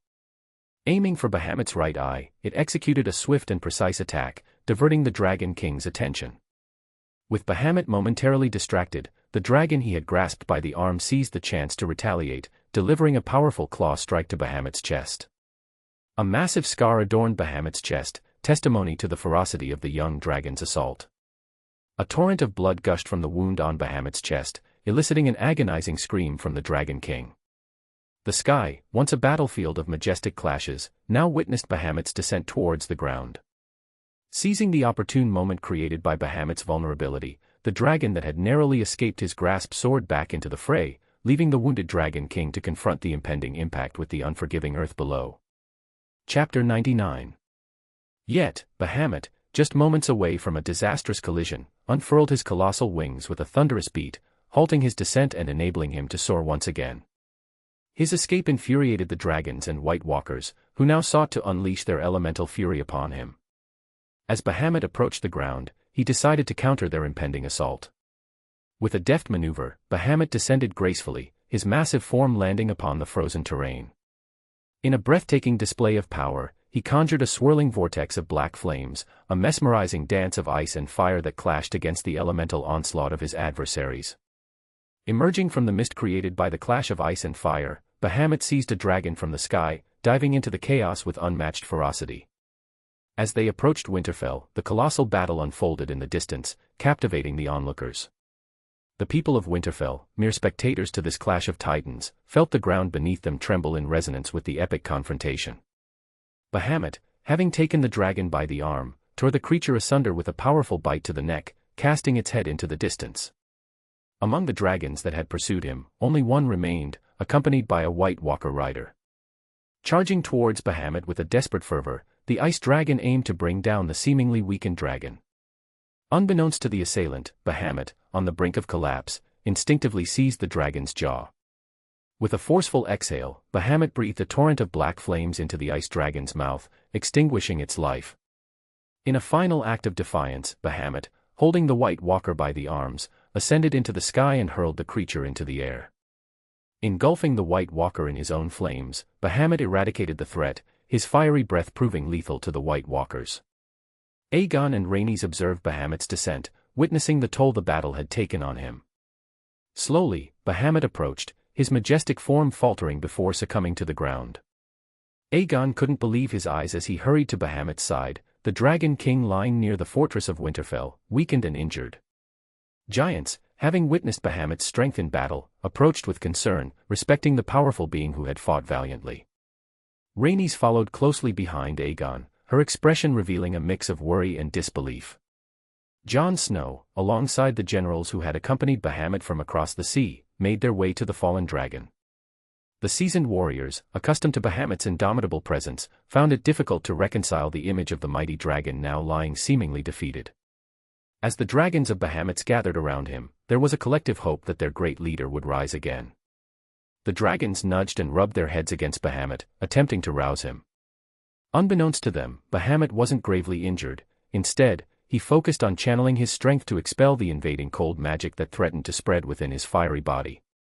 In the midst of this scene, the people of Winterfell watched in awe and uncertainty, their gazes fixed on the fallen dragon and the individuals who surrounded him, waiting for the Dragon King to rise once more. Daenerys stood atop the walls, her gaze fixed on the unconscious Bahamut, a dragon who had fought valiantly for the sake of mortals. Despite the chaos and destruction, she couldn't help but feel a newfound respect for the great dragon. Slowly descending from the wall, Daenerys made her way toward Bahamut, her young dragons accompanying her in a show of respect for their fallen kin. Rhaenys, unable to contain her emotions, found tears streaming down her face as she observed Bahamut's unresponsive form. The Dragon King's weakened breath added to the heavy atmosphere, creating a sense of urgency and concern among those who had witnessed the epic battle. Meanwhile, the Corpse Queen, watching the unfolding events through the eyes of dead crows, hastened her undead army toward Winterfell. The Queen aimed to reach the fortress within a day, driven by the sinister desire to seize Bahamut for herself. With Bahamut hanging between life and death, she envisioned using her dragon to extinguish the great dragon's life force and claim him as her own. Chapter 100. Bahamut walked through a corridor, not in his humanoid form but as Jay, his former identity. The surroundings were shrouded in darkness, seemingly endless. As he traversed the corridor, a glimmer of light appeared in the distance. Fueled by hope, he quickened his pace, eventually emerging into a street that resembled his former life, a modern Westerosi setting. However, the atmosphere quickly shifted. The sky darkened, spreading panic among the people in the street. Bahamut attempted to comfort a lost child, but his presence went unnoticed. Suddenly, the sky turned red, and an additional moon, dark as obsidian and bleeding, appeared. It cracked open like an egg, and stones rained down upon the world. The entire area was soon covered in snow, with frozen figures scattered throughout. Bahamut felt a sense of foreboding, realizing he was witnessing a vision of the future, a long night. As he continued to walk through the desolate world, he witnessed the aftermath of a catastrophic disaster. Yet, something caught his attention, sparking anger within him. As the people grieved over Bahamut's final breath, Aegon knelt on one knee, bowing as a mark of respect. Those around him followed suit, while others expressed their mourning by pledging to uphold Bahamut's past words, some even making solemn pledges by cutting their arms. Jon Snow, despite having limited interactions with Bahamut, felt a deep sense of loss as the great dragon departed from their presence. Daenerys, witnessing the sorrow in the eyes of the dragons, experienced a new facet of emotions. The dragons gathered around Bahamut, seemingly reluctant to leave his side. Aethusa, her eyes glistening with sadness, crawled closer to Bahamut. Giants stood in silent tribute, and the wildlings paid their respects with a solemn moment. Even Eddard Stark and the other Starks joined in the shared grief. Rhaenys, maintaining her composure as Bahamut had wished, fought back her emotions. She knew it was time to leave Bahamut's presence, just as he had intended. However, a mournful horn blown by a scout interrupted the solemn moment, signaling the approaching enemy. Aegon rose from his bowed position, drew his sword, and raised it high, shouting, "Prepare for battle." The news of the impending war spread throughout Winterfell, jolting the inhabitants into a state of alertness. Aegon, before leaving Bahamut's side, cast one last glance toward the fallen dragon. The other dragons remained close, unwilling to part from their fallen parent. As the scout failed to return, confirming their fears, the encroaching night brought with it an ominous darkness. Despite their lack of human intelligence, the dragons sensed the impending danger, gathering one by one with their riders. Rhaenys, even in her pregnant state, was resolute in not retreating. The desire to unleash her anger on the battlefield burned within her. All four dragons were caught in the frenzy of battle, hissing and breathing flames in every direction. Only Aethusa remained close to Bahamut, sensing the slow heartbeat of the fallen dragon. From a distance, four colossal forms approached Winterfell, their bodies glittering in the moonlight as they drew near. Aegon, observing from afar, sensed the impending danger they could unleash. As he was about to command his dragon to take flight, the air around them started to vibrate. All eyes turned towards the direction where Bahamut lay, and a collective gasp swept through the onlookers. There, a blue glow emanated from Bahamut's form, and his golden pupils gleamed in the moonlight. With each breath, a dark blue flame escaped his mouth, and a moment of stunned silence turned into a chorus of cheers. With a mighty roar, Bahamut ascended into the sky, leaving a strong current of air in his wake. In that final moment, the flames and cold energy that had invaded his body joined in a symphony of ice and fire. Chapter 101. Without hesitation, Aegon, Rhaenys, Daenerys, and Jon swiftly followed behind Bahamut, determined to unleash devastation upon anything that stood in their way. Their dragon's flames became a formidable barrier, preventing the relentless advance of the Whites toward Winterfell. Bahamut took the lead, focusing on the dragons, while the others dealt with the swarming horde of wights and the ominous White Walkers. Javelins, the lethal weapons of the enemy, began to appear in the battlefield, aimed directly at Bahamut. However, Bahamut, having reached a new pinnacle of strength, had acquired the ability to manipulate ice magic, transforming into a being that was part ice. As the javelins closed in, Bahamut encased himself in an armor of ice, rendering the projectiles powerless as they shattered upon impact. In his relentless advance, Bahamut continued to rain down flames upon the wights below. Yet, his flames were peculiar. They didn't emanate heat but, instead, brought forth a bone-chilling cold that added a frosty touch to the battlefield. Bahamut slowly approached the dragon ridden by the Night King, only to be confronted by the other 3 ice dragons, each ridden by White Walkers. Unfazed, Bahamut took to the sky, drawing the enemy dragons after him. He continued to ascend until he judged the height was sufficient for his plan. Without warning, Bahamut folded his wings and began a rapid descent towards the approaching ice dragons. Covered in flames, he plummeted towards them, catching the enemy dragons off guard amidst the clouds. Attempting to evade, the enemy dragons found their wings torn apart by Bahamut's relentless attack. One of the enemy dragons, anticipating Bahamut's approach, unleashed a stream of icy breath towards him. However, Bahamut responded with his own flames, creating a volatile clash that persisted until one side succumbed to exhaustion. Seizing the moment, Bahamut's claws dug into the enemy dragon's chest, ensuring a swift descent to the ground below. Bahamut clutched the ice dragon tightly until they neared the ground, at which point he forcefully tossed the dragon aside. The undead dragons, their bodies not completely annihilated by Bahamut, began their relentless pursuit. Unfazed, Bahamut prepared to unleash a devastating onslaught, reminiscent of his rampage along the River Rhoyne. A massive flame hurricane erupted around Bahamut, reducing the surrounding wights to mere ashes.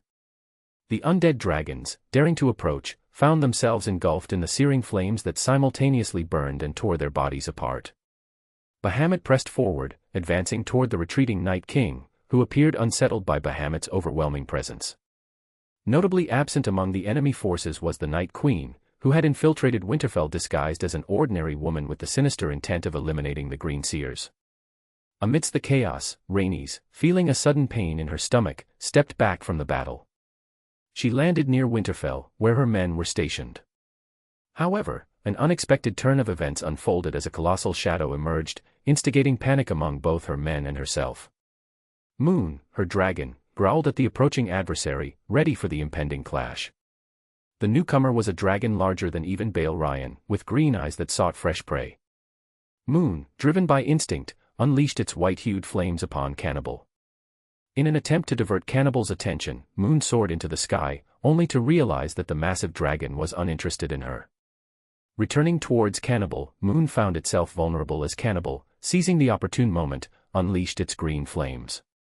Caught off guard, Moon became restless, driven by the instinct to protect Rhaenys from the impending threat. As Cannibal's jaws closed around Moon's neck, Rhaenys' men swiftly dragged her inside Winterfell, leaving her to scream for her beloved Moon.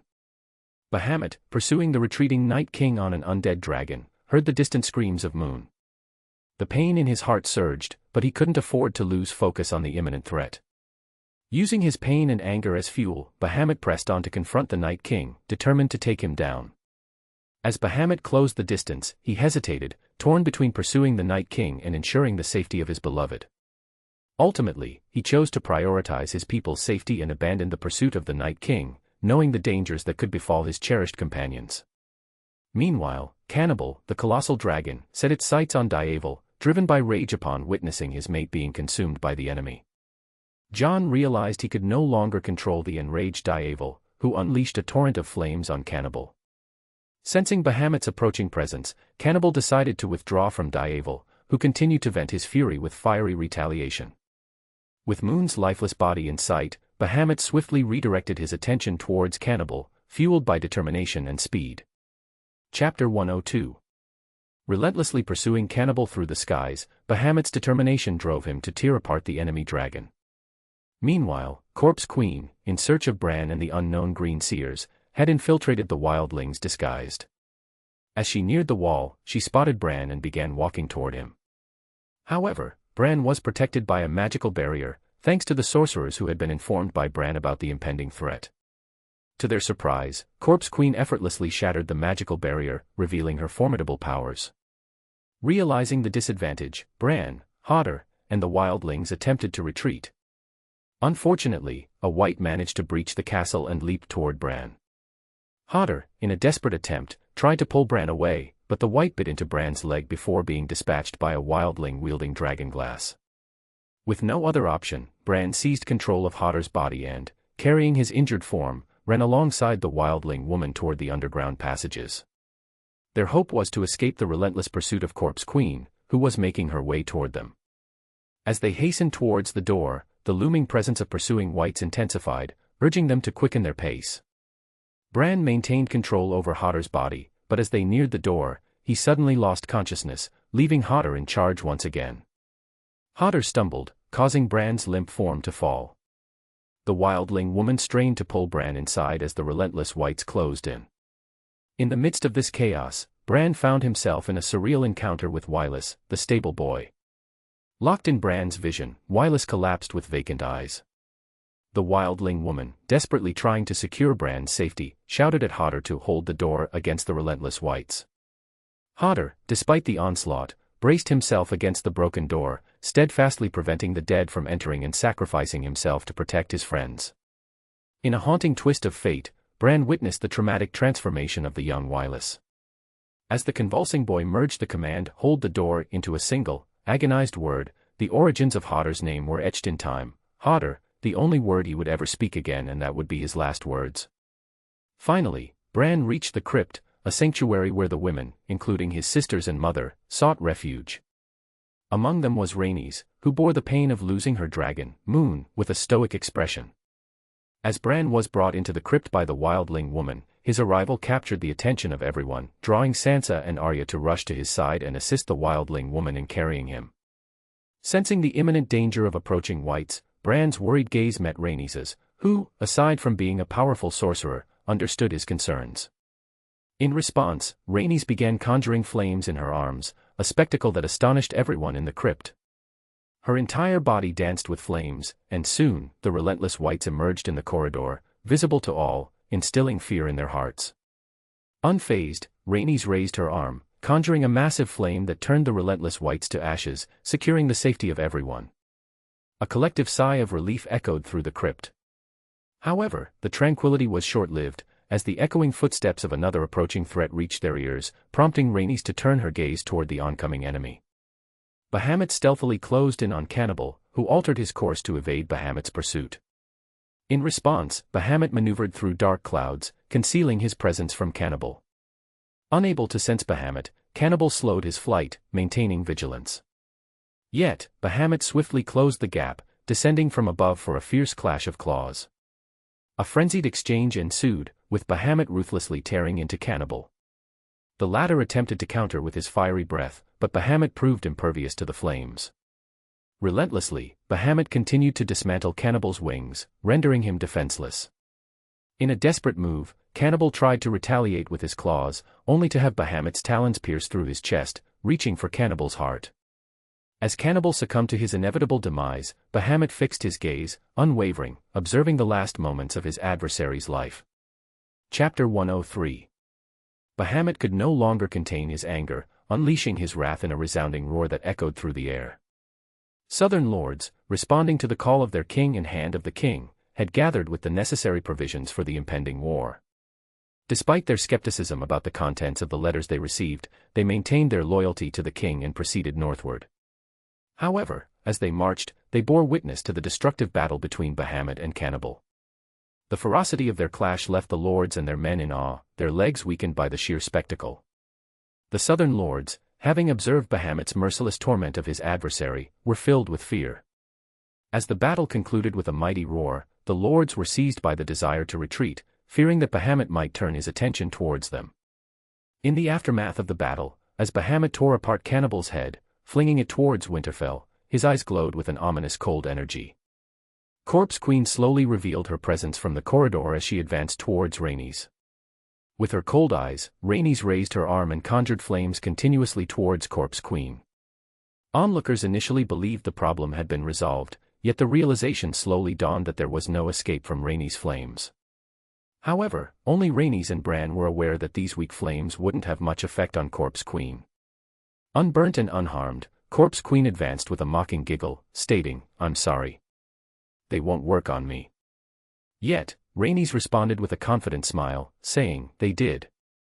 Suddenly, an unexpected turn of events unfolded as a Valyrian sword pierced through Corpse Queen's body from behind, catching her off guard. The impossible had been achieved, and it was none other than Bahamut, who had possessed Aegon.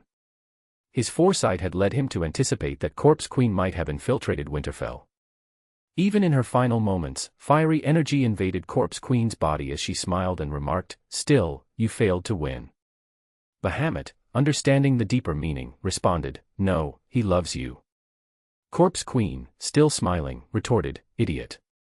Despite using the men she met in the haunted forest for her own purposes, she knew she loved him, and she knew he loved her more than anything else. As Corpse Queen's body began to burn, Aegon gradually regained control over his body. Confused, he found himself in a dark corridor surrounded by flames. Spotting his sister Rhaenys at the end of the corridor, he asked, "Sister, what are we doing here?" Rhaenys, unable to find the words, replied, "You were possessed." Meanwhile, outside, the Night King approaching Winterfell on his dragon, sensing the disappearance of Corpse Queen from his consciousness. Despite his undead nature, he felt a profound loss, realizing that he had lost something dear to him. Throughout his long existence, he had endured both life and undeath for her sake, sacrificing his humanity to be with her. As she left his presence, he patiently awaited her return, longing to be with her. Despite achieving his goals, in the end, he failed to fulfill his deepest desire, betrayed by fate and a man who abandoned his promises and existence for an unknown woman. As he approached Winterfell, another shadow loomed above the Night King's dragon, alerting him to look up. Dark blue flames descended upon him, and the ice dragon, caught off guard, swiftly moved to the side to avoid the attack. To his surprise, Bahamut's claw lashed out, striking the ice dragon across the face.